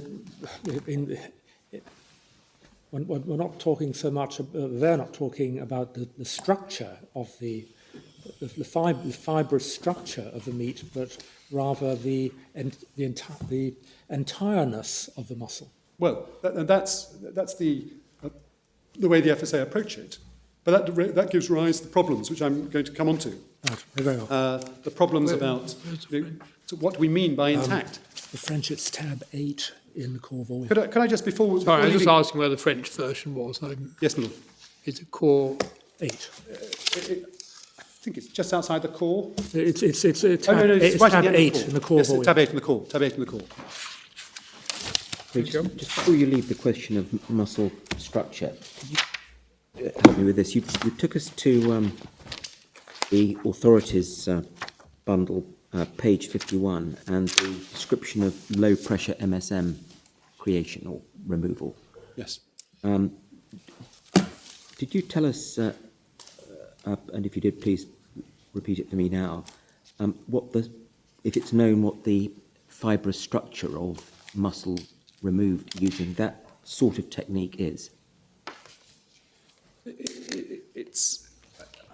Lord, I don't think there's any evidence about that. It's a less vigorous process than the yes. It is less the vigorous production of this pulp yes. that you get with the high pressure. Yes, but it's still too vigorous a process by virtue of its effect on the meat. Too vigorous a process for the meat still to be called meat, because the process disrupts the cell structure and also gives rise to a rise in temperature. Right. And so it's too vigorous to be termed meat. So it's, in a sense, there are three. There's from mechanical means, there's meat which is removed by a process which is relatively benign. Benign. The word I was going to use, but I was thinking, well, yes, benign. And then there's the more intrusive, the more sort of violent process, which will give rise to a more general modification of muscle fibre structure. And then there's the high level, the 200 bars, with the plunger coming down, crushing everything, bones, meat, gristle, everything. And the two latter processes you accept would produce MSM? Yes. Well, I accept they produce MSM. I mean, distinguishing meat from MSM. I mean, in our process, if it were too vigorous and the muscle fibre structure were generally modified, then our product would be low-pressure MSM. Yeah. I'd need to show your lordships just the dispositif at the end of the judgment, because there we do not see the word intact. What we see the court coming back to is the words of the first and second criterion without adulteration. So it's on page 1435. Points 1.4 and 1.15 must be interpreted as meaning that the product obtained by the mechanical removal of meat from flesh-bearing bones after boning or from poultry carcasses, those words are criterion 1 as set out in 1.14. And the mechanical removal is, in a sense, the second criterion. Must be classified as mechanically separated meat within the meaning of point 1.14. Since the process used results in loss or modification of the muscle fibre structure, which is greater than that which is strictly confined to the cutting point, irrespective of the fact the technique does not alter the structure of the bones used. That's a reference to the low-pressure MSM point. So I've made the point, the wording in relation to criterion 1 and 2 is very similar, is almost identical to the text of 1.14. The word since is an odd word to use in that context, because, of course, since must depend on the facts, because when it says since, it's going on to the issue of the muscle fibre structure. And as a matter of the courts, I mean, it must be read as, since must be read as if, or insofar as, because otherwise you come up against the jurisdictional issue for the court with which we dealt with earlier, and why I took your lordships to De Groot. And really, the point is that paragraph 43 of the judgment, when this is read alongside paragraph 43 of the judgment, that's why I say 43 is so important, because 43 is saying it is this third criterion which enables us to distinguish MSM from meat. It is that the issue of whether there's a more general loss of modification or whether the loss of modification is strictly confined to the cutting point. That is the touchstone. I then go to the High Court judgment.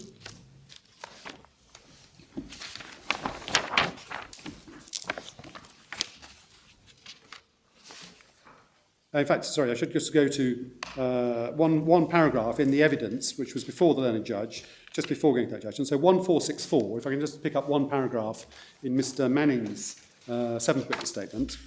It's 1464. Just explains why further evidence was being adduced at this time. So paragraph 32 on page 1464. In the hard copies, this is in the core volume, the blue core volume, my lord. Yes, we seem to jump from 1461 to 1470. Oh, well, it's not. We will rectify that. Because it's been noted behind me. 1461 to 1470, and we will reduce the pages. Mine's all right as well. You're unlucky. I've got a rogue. I'm sorry. That's we used Oye because they seem to be the best at doing this for us, and they've done a tremendous job. But I'm sure that it's a rogue one. So simply there, it just explains why, or the fact that Professor Groves did not compare analysis of stage 1 material with a control sample, nor did she produce her findings. This is para. So in 32, about 5 lines down in 32, at that stage. Thank you. Professor Groves did not compare analysis of stage 1 material with a control sample, nor did she produce her findings in a report. It was only when the CGU judgment clarified the criteria for MSM being necessary, and previously, Newby had operated on the basis of the FSA analysis at stage 2. That's why we analysed stage 2. And at the right at the bottom, this does not mean that Newby's product is MSM, but that the test needs to be different. If there's any loss or modification of the muscle fibre structure beyond the cutting point by reason of the process used, this product is MSM, assuming the other elements of the definition are also satisfied. So that's just a bit of explanatory words before going back to page 1374, where one sees the beginning of the High Court judgment. And I think I can don't mind my time, which is now down to my last half hour. I'm going to pick it up in paragraph 37, where the judge, having reviewed the CJU authorities on jurisdiction, he said at 37, having cited ACATEL, in these circumstances, the extent that the CJU has decided, or appears to have decided, this is on 1384 at paragraph 37, or appears to have decided any questions of fact in respect to which the primary evidence is before this court. It is this court, and not the CJU, which must be the ultimate arbiter of those facts. So this is 37 on page 1384. And then he concludes that point in 39, he, citing a passage from Broberg and Wenger, whilst I'll bear those observations in mind to appear from the reasons that I give later in this judgment, I do not consider this is a case in which the CGU was in a position to make findings of fact on the material before it, so as to supplant the function that properly rests with the National Court. And we say that's correct, as endorsed by the Court of Appeal. Then I move in this judgment to where he deals with the cutting point. So I picked that up in 66.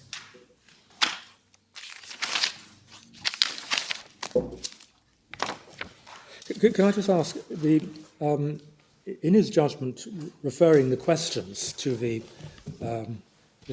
European Court, he made findings, in fact, which they relied on, in paragraph 60, that the muscle fibre structure of the desinued meat underwent some modification, and in paragraph 62, that in relation to the chicken breasts, that they were that their removal caused modification of the muscle fibre structure at the point where the meat was cut. And so I can see there that's those are factual findings which the CGU applied. How did he come to go into the facts for a second time and reach different conclusions in the later judgment? It was because no one had appreciated this issue of the cutting point, disregarding the disruption to muscle fibre at the cutting point.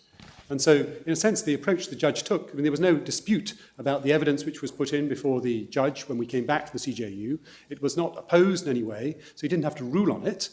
But in a sense, he was applying perhaps the adage attributed to John Maynard Keynes, when the facts change, I change my view.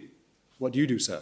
As it said. So, I mean, obviously, we're not, that's why I say, specifically, we're not criticising the CJU, because on the facts put forward to them, this seems a reasonable approach, that looking at it, there is some modification, and therefore it's... Yes, I mean, then there's no contradiction between the findings. They're simply examining the meat at a different part in the process, and they're focusing on the locus and the cause of any disruption to muscle fibre structure.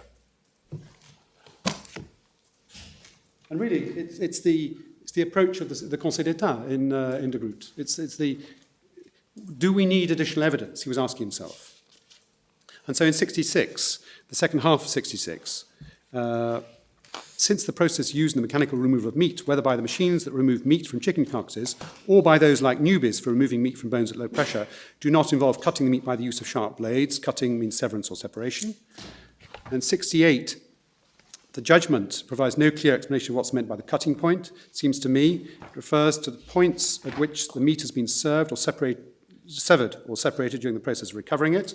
He canvasses three meanings of it. The second meaning, he says, well, could it be confined the cutting point to the points where the meat has been severed from the bone? He rejects that. He comes on to the third approach put forward by the FSA today and adopted by the Court of Appeal, which is that the saving to the cutting point refers to the cutting of intact muscles. He bases this on paragraph 43. He then, the judge, 71, reverting to the evidence, the result of Newby's low-pressure process is meat emerges from the first stage of the process in fairly small pieces, strips, often up to 100 millimetres in length. And we've got 1477 to 8, just note that in passing, the 1477 to 8, they show you on the left hand, 1477 shows you pieces of meat which have come off during the Newby process. Examination by microscopy of the product produced by the first stage, being the separation of meat from bones of standard samples purchased in the supermarket, shows that the muscle fibre structure were almost completely intact. And this is at the top of 1392, almost completely intact with only small areas of muscle fibre damage present in both the centres and the edges. And the view that this is of both samples, that's the supermarket meat and also the Newby meat. Presumably the disruption to the centres wouldn't be attributable on any view to a cutting point. Well, indeed. And she forms the view in her evidence, which is it is in the bundle, but I won't go to it.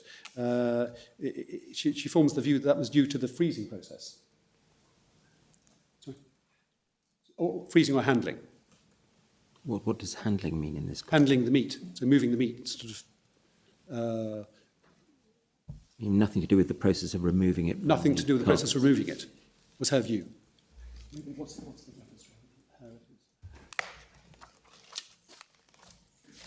her? Yes, and, Well, and 1477 is in fact if your lordships want to read later the evidence that was in the evidence which was before the judge. Yes, 1475 to 6 gives the conclusions on the evidence. I'm anxious not to go to too much evidence, partly because we're in the Supreme Court and partly because my time is limited. So I continue in 72. It appears clear from this report, found the judge, that the damage to the centre sections of the Newby samples was not caused by the process of mechanical separation of the meat from the bones. The damage was already present. The loss of modification of the muscle fibre structure caused by mechanical separation was confined to the edges, was caused by the process of separation, for example, in relation to the sample of pork.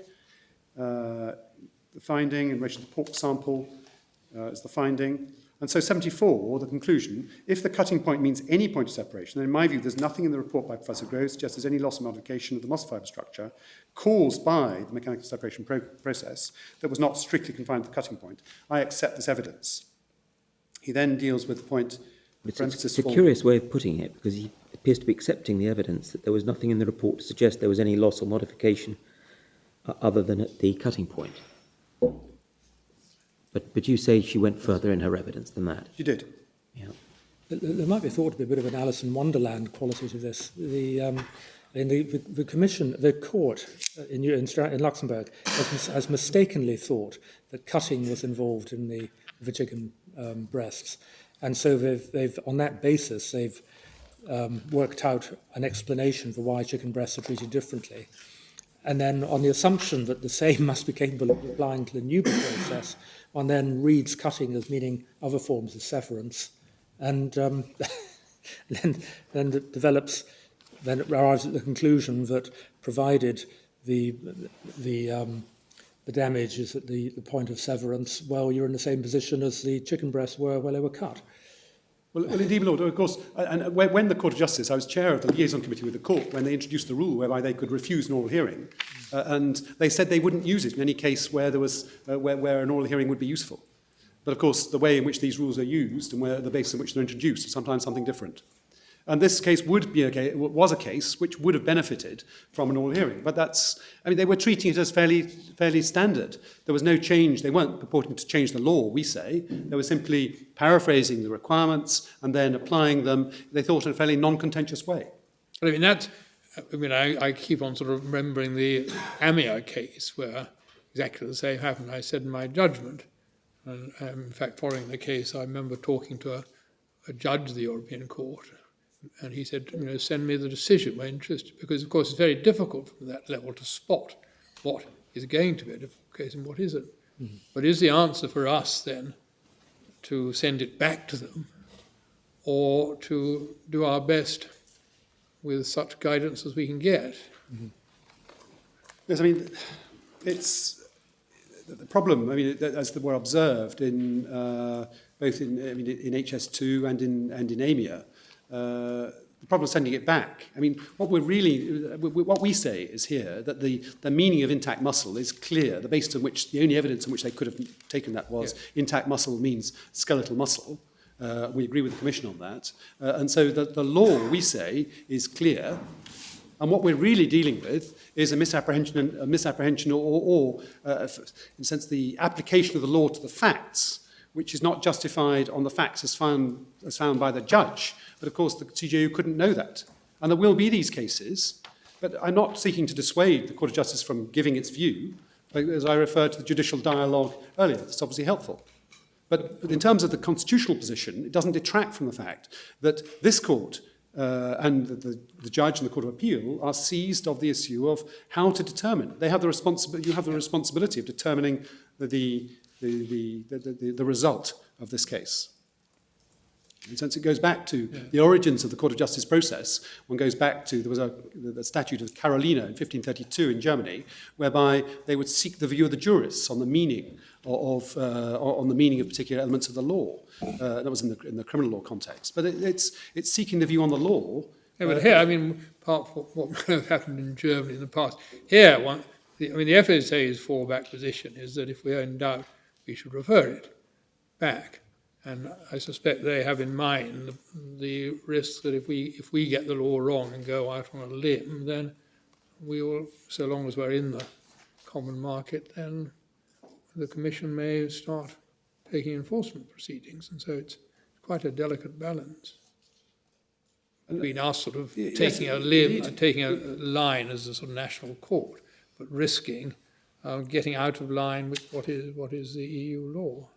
And I can't really improve on the fact that we say on the law, we say the law is clear in our favour, then so far as they gave a steer on the facts, then there's a well-established route. I mean, that is the steer on the facts, given the position of the findings of fact to the judge.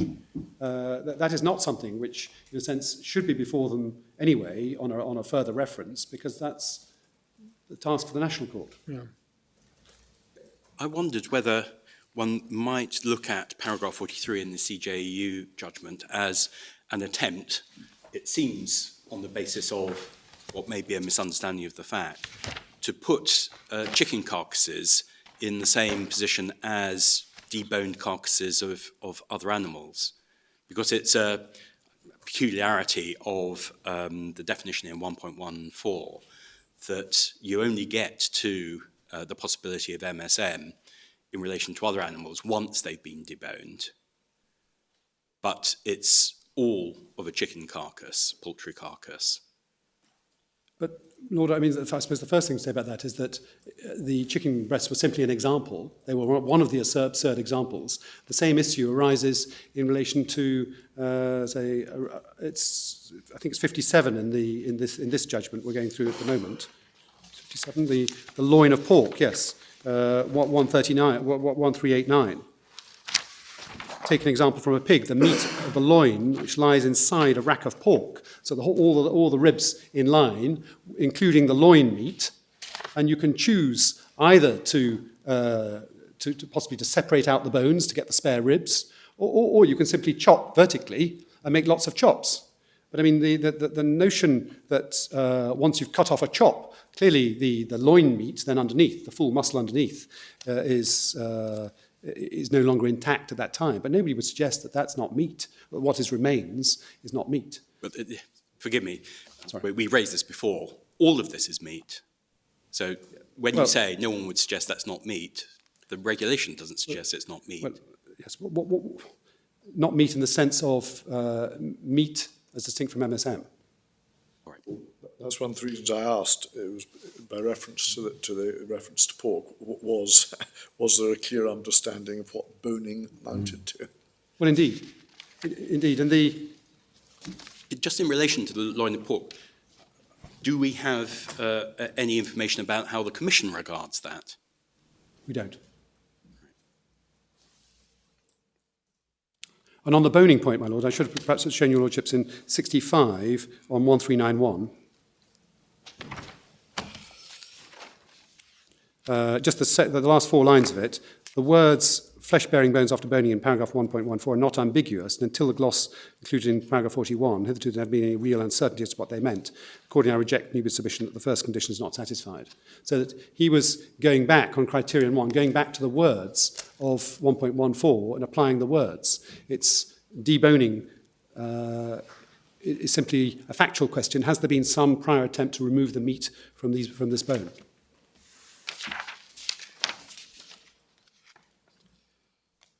And then finally I highlight on the judge's judgment, before going to the Court of Appeal judgment, just at the bottom of, I was on the bottom of page 1392, where, for example, there was reference to the wishbone meat, that before a chicken breast is removed, the wishbone with the meat on it is cut out from the breast. And so if intact means entire or whole, it would not be entire or whole at that stage. So I noticed in the Commission letter you showed us that there seemed to have been some working party that had looked at that and had come to a consensus. Indeed, that it's on the didn't right-hand affect page of the letter. things. Yes. Right. So Well, it's no- what do we make of that? Well, That it's just that- no one seems to worry about that. But it's the fact that it's not the fate of the meat on the wishbone, which that letter was dealing with. But it's the fact that once the wishbone meat is cut out from the breast, if one is to understand from intact, whole or entire, then the chicken breast is no longer whole or entire. But in fact, the correct juxtaposition is of the word intact, meaning undamaged, as opposed to damaged. Yes, thank you. And then the learned judge relied in 79 on Article 11 TFEU, the waste point, in interpreting the judgment of the Court of Justice. And of course, the Court of Justice was not interpreting cutting point. It came up with the cutting point as the way of dealing with the relevant matter, and this neither this court nor the judge were restricted in applying Article 11, having regard to the substantial waste if Newby were not to be successful in this appeal.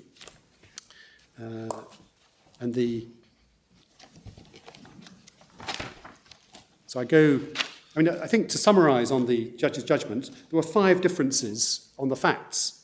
The first is paragraph 74, no general loss or modification of muscle fibre structure beyond the cutting point.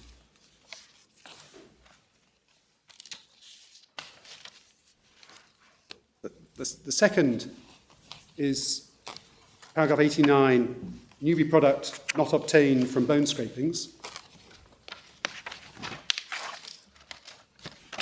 The third is paragraph 63, that Newby's process is not removing residual meat, if that means there's only a small proportion of meat on the bone. The fourth is paragraph 92, the first sentence, that Newby product is fresh meat. And the fifth is 93, the penultimate sentence, Newby's product is a product which typically is not a product which typically contains bone fragments or skin. So against that background, I go to the Court of Appeal judgment and I'll focus in particular on paragraphs 39 to 43. But I just pick up in paragraph 30, the Court of Appeal recounts the wishbone issue and then doesn't deal with it later in the judgment. In paragraph 39, just after the quotation, the Court of Appeal notes that the exception in paragraph 42 appears to be of general application.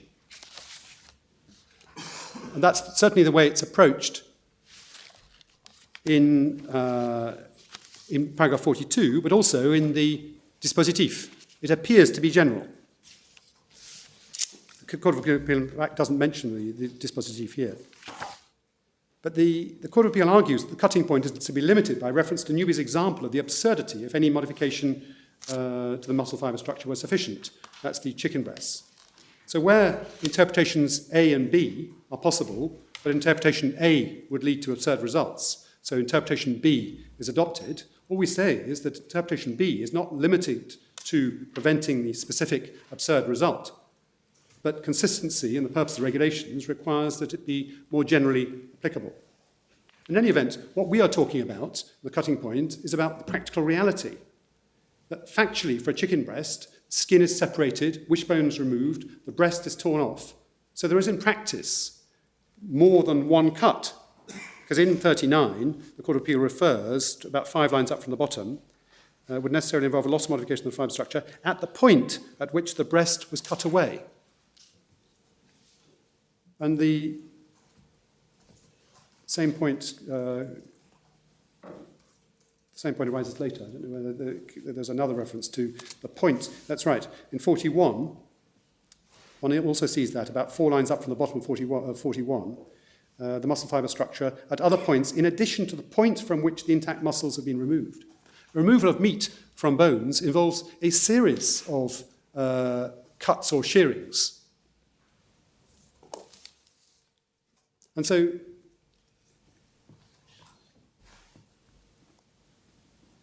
at the end of 39, however, the Court of Appeal conclusion is that the cutting point is limited to cutting intact muscles. At 40 to 42, the Court of Appeal gives reasons, but without defining what is meant by intact.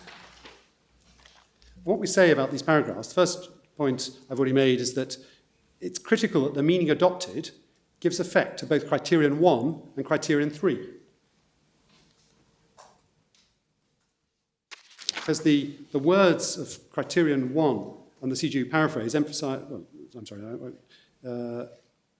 So the boning process must be interpreted as meaning that, what the FSA says is that the boning process must be interpreted as meaning that there's no intact muscle left at all.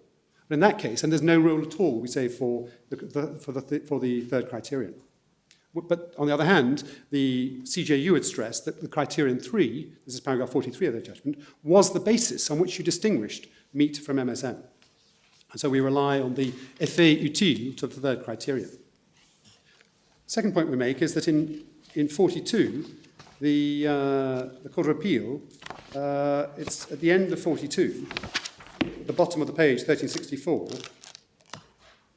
the words, I should add, penultimate line, I should add that to the extent there may be an intact muscle left on a chicken carcass after removal of the breast or on a pork bone after the removal of the prime cuts of pork.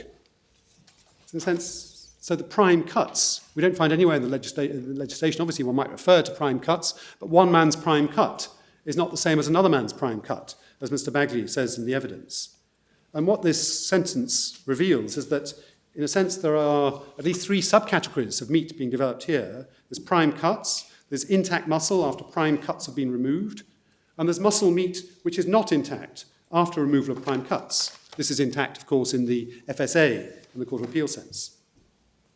And that really raises the question, well, when is a muscle intact or not intact? At least the FSA's statement in paragraph 59 of its written case has the sort of certain purity or integrity, because there they say a muscle is intact before the animal is cut.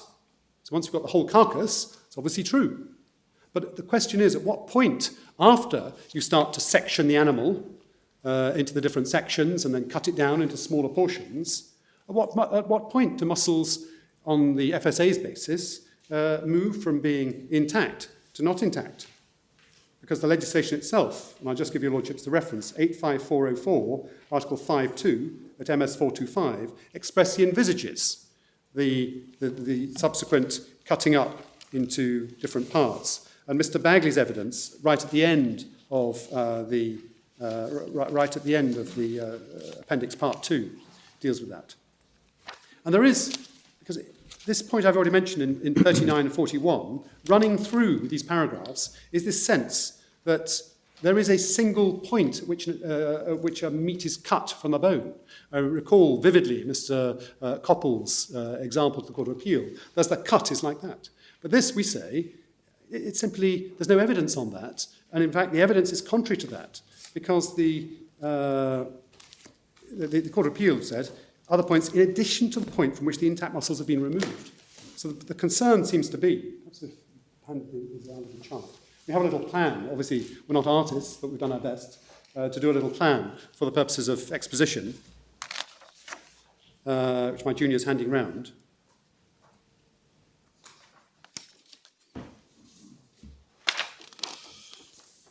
And we're not seeking to make this either specifically to a particular type of meat, but it's simply that, number one, the skin will be separated. There will be there something which is a cutting point in the broader sense, and there will be disruption to muscle fibre structure. The second one is where this part of the meat, which is in the picture, is being separated from the rest of the animal. It must be cut away at least at one point, often at many points. But then we get to the third one. This is what the Court of Appeal appears to be referring to, the point from which the intact muscle has been removed. So number 3, the initial boning. And it could be, this line could be right across to the right-hand side of the picture, depending on how efficient the boning process is. But The proposition, it seems to me, with respect, is that from the FSA's perspective, is that the meat to the right of the dotted line number 3 is meat and not MSM, in the sense of meat in the sense of not MSM, whereas the meat to the left of it becomes MSM if cut number 4 is mechanical, but not if it's manual.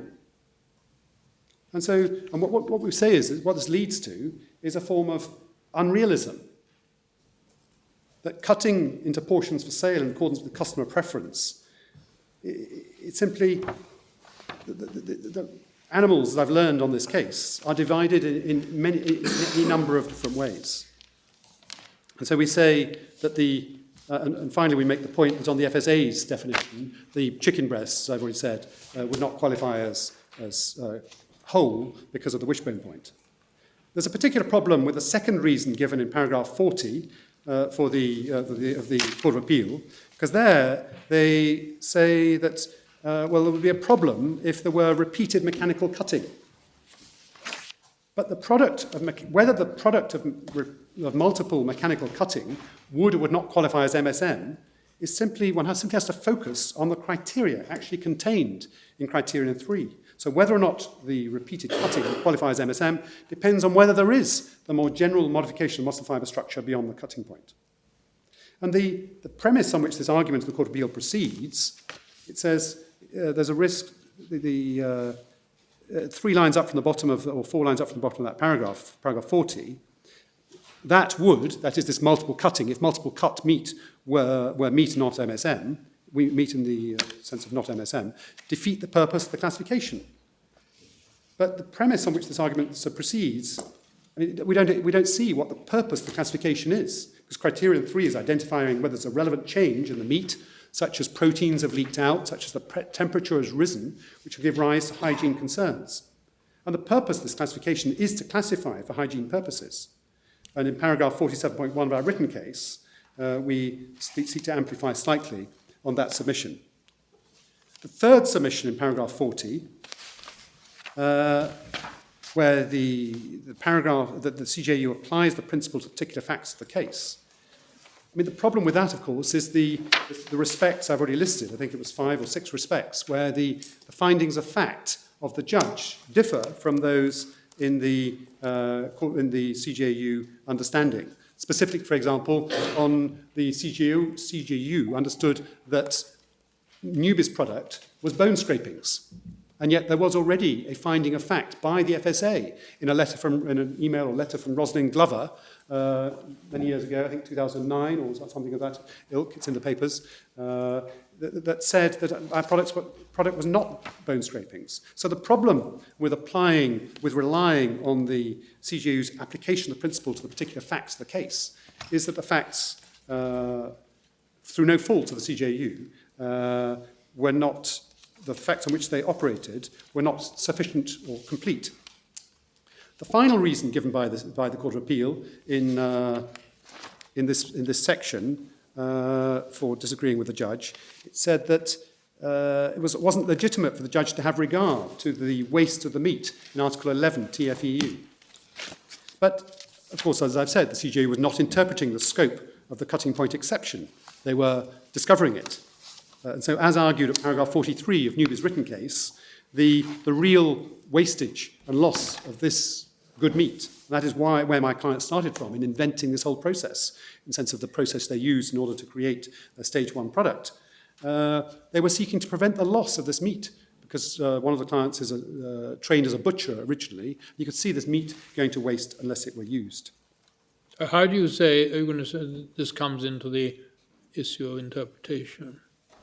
Only insofar as if there were any doubt on the interpretation. We say that on our meaning of intact muscle, which we adopt, which is that it means skeletal muscle, meat without its muscle being, with muscle fibre structure being modified, we say that you don't need this. No, I know you say that, but there's quite a lot of this is made in the NFU's intervention at paragraph 19 on. Indeed. And I just want to be clear, A, whether you accept the way they put it, and Indeed. so how does it fit in jurisprudentially into the interpretation process? So it fits into the interpretation process because Article 11 is one of the general principles of EU law, And so in interpreting either the provisions for EU law or the judgments of the Court of Justice, it is necessary to have regard to the general principles. So that, for example, Yes, I mean, I can understand what you're saying.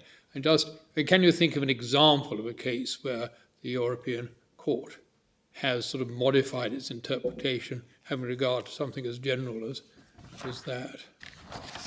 Well, in a sense, it's general but specific if one thinks the principle of legal certainty. No, I understand. I understand. I just yes. want, can you think of an example? Well, in not necessarily Metrans, now. That would be helpful. In Metrans, the case in Metrans, which is cited in our written case, that was the Court of Justice. It was faced with the proposition, well, the methods of proof are set out in one part of the regulation. You should apply those methods of proof to this part of the regulation. And the Court of Justice said, no, we're not a legislative body. That would create legal uncertainty. I think it's paragraph 32 in the Metrans case. I may be wrong on the paragraph number, but I think it's paragraph 32. Where is it in your case? In our written case, Metrans, it's cited along with HS2 at about paragraph 30-something. I think it might be 34, possibly. Yes, no, 29. 29. Sorry, 29. I'm so grateful, Lord Hodge. Yes, I see. Thank you. And at the end of paragraph 43, the Court of Appeal relies on the need for a high level of consumer protection and food safety. I mean, our preliminary remark is that food safety is not existing in the abstract. It's ensured by essentially the three-pronged approach which one sees in the hygiene regulations. First of all, hygiene rules. Secondly, official controls by the FSA. And thirdly, the FBO responsibility under the HACCP criteria. And I refer to paragraph 16.3 of our written case, which is said in the relevant EU regulation that food compliant with EU food safety provisions is deemed safe. And we rely on the fact that in our written case, we cite in paragraph 15, there's no public health issue in relation to pork and poultry. So it's not right, we say, for the Court of Appeal to rely, to say that the judge's reading of the cutting point would undermine the food safety objective. Sorry, I thought you told us that your argument applies also to sheep and beef. I'm just coming on to that, Lord. Oh, sorry. I'm sorry, Lord. Yes. And any potential health hazard could only arise from beef and lamb, with which this appeal is not concerned.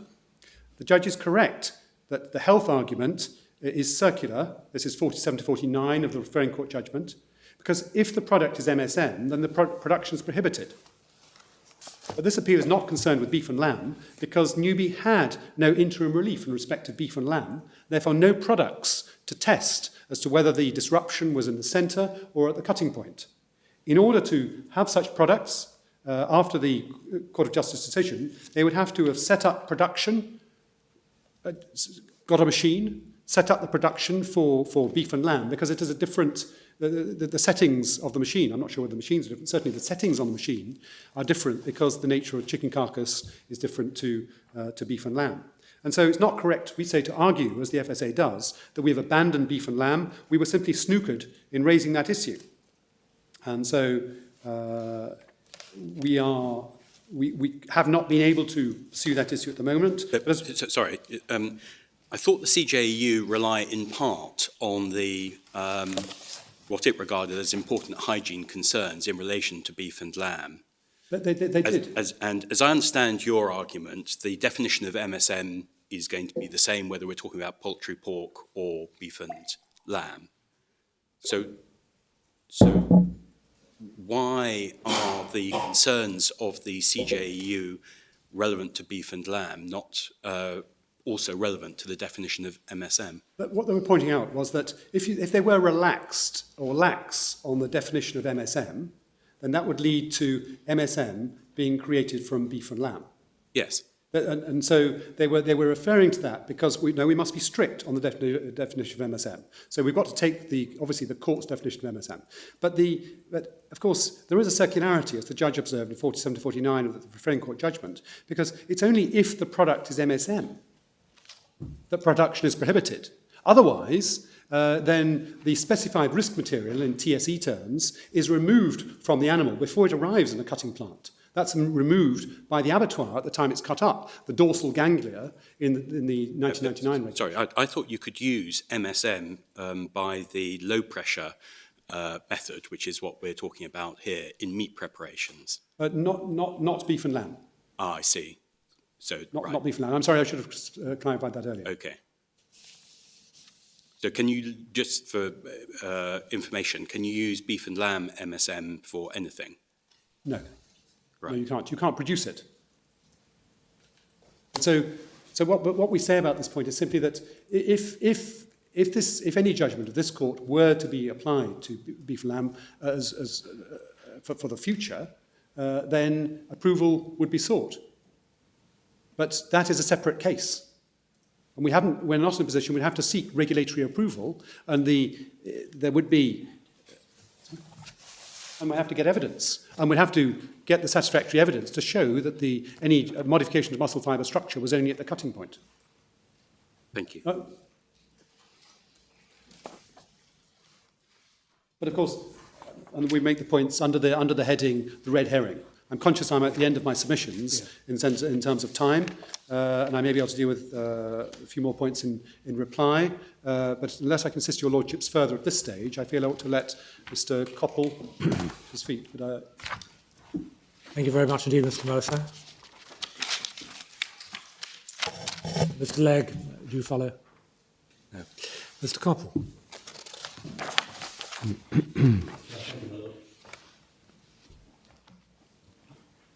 Well, the issue raised by this appeal is whether on the proper interpretation of EU Regulation 93 of 2004, Newby's chicken and pork products are to be classified as MSM within 1.14 of Annex 1 to the regulation. Now that in our submission immediately prompts the existential question, why are we here? That very issue has been before the Court of Justice of the European Union, the ultimate arbiter of questions of interpretation of EU law, and the Court of Justice could hardly have been clearer in its view that Newby's chicken and pork products, and indeed its beef and lamb products as well, are to be classified as MSM. Now, it is a tribute to the ingenuity of Mr. Mercer and his junior, and to the strength of conviction of Mr. Justice Edward Stewart that we are here today, and that you have heard 2 hours or so of complex argument as to why Newby's chicken and pork products are not MSM, and indeed are not MSM, Mr. Mercer says, to the Act Clare standard of obviousness. Well, the Court of Appeal accepted this wasn't purely a question of interpretation of EU law. The law had to be applied to the facts. The law does have to be applied to the facts, yes, my lord, but this was first and foremost for the European Court of Justice a question of interpretation. Does that provision of the regulation extend to a product such as this, with these characteristics? And it answered that question of interpretation, and I will show you it gave a very long list of reasons for the answer which it gave.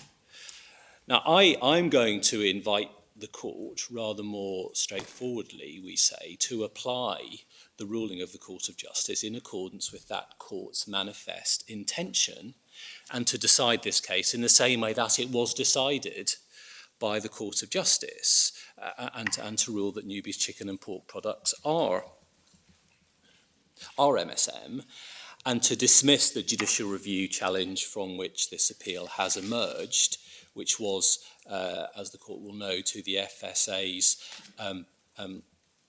moratorium, which related to the production of DSM, de-sinewed meat, a decision which applied in different ways to pork and chicken on the one hand and to beef and lamb on the other. Now, as the court will also know, the result, the conclusion reached by the Court of Justice, which I ask you to uphold, is not the result for which the FSA and the UK government had argued to the Court of Justice. And it is not the FSA's case that the Court of Justice's interpretation of the legislation is to be welcomed. It is not our case either that the reasoning of the Court of Justice is so clear and comprehensive as not to require any elucidation or explanation in a future case on different facts. What we do say, though, is the outcome of this case was before the Court of Justice and is clear, and therefore that the appeal should be dismissed. Well, the argument against you is they proceeded on a misunderstanding of the facts. On proceeding on that misunderstanding, they devised a qualification to address the chicken breasts argument, and on a proper understanding of the facts, that qualification applies to Newby's product. I mean, that's the argument. My Lord, I don't accept that they proceeded on the basis of a material misunderstanding of the facts, and I will explain that in more detail during my submissions. And what they certainly didn't do was intend to create an exception, the cutting point qualification, which destroyed the rule and which brought the claimant's products outside the category of MSM when the Court of Justice plainly considered that they were inside it. So, my Lord, I do appreciate that is the argument, or that is one of the criticisms which Mr. Mercer makes of the Court of Justice, and I will address that head on in the course of my submissions. But finally, by way of introduction, can I say that we invite the court to apply and to follow 5 fundamental legal rules and well-established legal principles and practices. The first is Section 3 of the European Communities Act. Any question as to the meaning or effect of EU legislation is to be determined in accordance with the principles laid down by the Court of Justice and any relevant decision of the Court of Justice. Secondly, the principle of sincere cooperation between national and EU institutions, Article 4.3 of the Treaty on the Foundation of the European Union, MS 496. This court and indeed the other domestic courts, must faithfully give effect to the rulings of the Court of Justice, even if, as was the case clearly with Mr. Justice Edward Stewart, the court profoundly disagrees with it.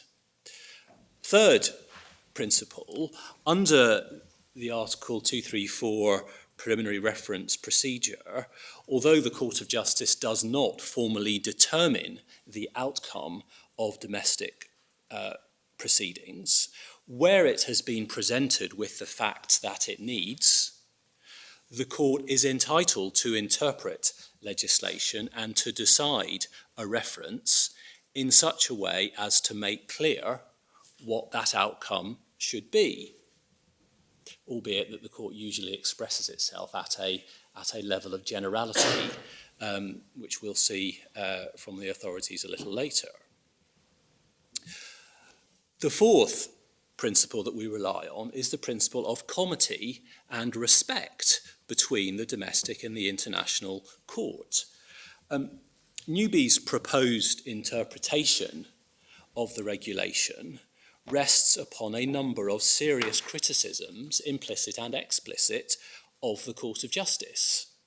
You are asked to conclude that the Court of Justice, firstly, unintentionally created an exception which undermined its clear conclusion as to the classification of Newby's products. As the judge put it, that the Court of Justice threw the baby out with the bathwater. You are asked, secondly, to find that the Court of Justice failed to appreciate that it lacked the necessary facts to express a reliable view on the case. That's paragraph 17 of Newby's written case contains that criticism. Thirdly, you're asked to conclude that the Court of Justice improperly relied upon legislative recitals, footnote 35 in Newby's written case. You're asked to conclude that the Court of Justice made comments which were unclear and misplaced, paragraph 18 of Newby's written case. You are asked to find that the court reached a mistaken conclusion about the quality of Newby's products, where it said that they were of inferior quality, or they and products like them. That's paragraph 42 of Newby's written case. You are asked to find that the Court of Justice failed to appreciate the significance of a major EU policy, that of the protection of the environment. And finally, you're asked to conclude that the Court of Justice committed errors of translation in the English version of the judgment, which must be corrected by this court. That's paragraph 35 of Newby's case. Now, well, that is a degree and an extent of criticism which one rarely hears, but certainly one usually only hears it made of a judicial tribunal much lower down the scale. Not of the court, which is by virtue of the European Communities Act the highest court, the authoritative court on the matters which it was deciding. Now, we submit, on the contrary, that this court should afford respect to the Court of Justice as a competent, indeed an expert court on the matters which came before it, and that this court should look very sceptically indeed upon a legal argument which can only succeed if such serious criticisms are made out. And the fifth and final principle that we rely on is that we say that courts decide the case which is before them, rather than seeking to lay down general principles which might or might not be of assistance in a range of other cases, or to rule upon factual situations which are not before the court. Now here, the claim is a judicial review challenge to the moratorium that you have at MS 1436, which had its two aspects: cease production of beef and lamb, DSM, and change the labelling of chicken and pork, DSM. Now, one aspect, the prohibition of the production of beef and lamb, DSM, on the grounds that it was MSM, that challenge has been abandoned following the ruling of the Court of Justice. Now, I've heard Mr. Mercer's explanation for the first time today as to why he says that challenge was abandoned. He says they couldn't produce the evidence. Well, we don't accept that, certainly, and that there certainly has been no evidence and no argument to that effect earlier in the proceedings. The point is that Newby only pursues chicken and pork, no doubt having in mind the serious hygiene considerations to which the Court of Justice adverted in the context of beef and lamb. But the other aspect of the case which remains now is whether chicken and pork, DSM, desinewed meat, as exemplified by Newby's process using Newby's machines, is to be classified as mechanically separated meat. The issue is not whether wishbone meat or pork ribs or are MSM, or whether meat harvested by a range of other machines which aren't used by Newby creates MSM. These machines which produce products that nobody has ever suggested come within the category of desinewed meat, which is the subject of the moratorium and therefore of the judicial review. And that is really the principal reason why we resist the admission of the new evidence. If I just say a few words about that, the new evidence that has been put in from the various industry associations. That evidence is not concerned with Newby's machine and Newby's processes. It raises potential issues about a range of other processes and other machines which neither the Commission or the FSA have ever sought to raise. And of course, if they were raised, the industry associations would say that it was perfectly obvious that these products aren't MSM. But the intervener's submissions obviously have been prompted by the fact that the qualification which the court in Luxembourg articulated has implications that go beyond Newby's process and affect meat producers much more widely. Well, my Lord, certainly the cutting point qualification is a matter of interest to them and may come up in the future as a matter which has to be elucidated further in a reference from this country or from another country. But Well, it'll only be a reference, presumably, if there's some sort of action taken by the FSA. well, there will only be a reference if one of the competent authorities, whether the Commission or one of the national authorities, takes a view that there is any difficulty with wishbone meat or pork ribs or whatever other different type of product is canvassed in the evidence. That may or may not happen. It hasn't happened yet, and it's not before this court, and you should not be concerned, and the Court of Justice was rightly not concerned to produce some sort of magnus opus which would help us or help national authorities to decide all kinds of other cases in the future. Well, I think you can give us credit for not wanting to do that, but equally we're bound to be alive to the risk that what we say in relation to Newby's case may have wider implications. Yes, Lord, yes, you can and should be alive to that. But the fundamental point, my Lord, is that in Newby's case, the outcome was and is clear. There are other cases which may not be susceptible to the same outcome, depending upon the extent of the cutting point qualification. But those aren't these cases. Those aren't this case. Yes, but the reason the case is here is that our colleagues who reviewed the permission to appeal decided that it raised a point of general public importance. So I'm not sure we can confine our consideration to the facts of Newby's case.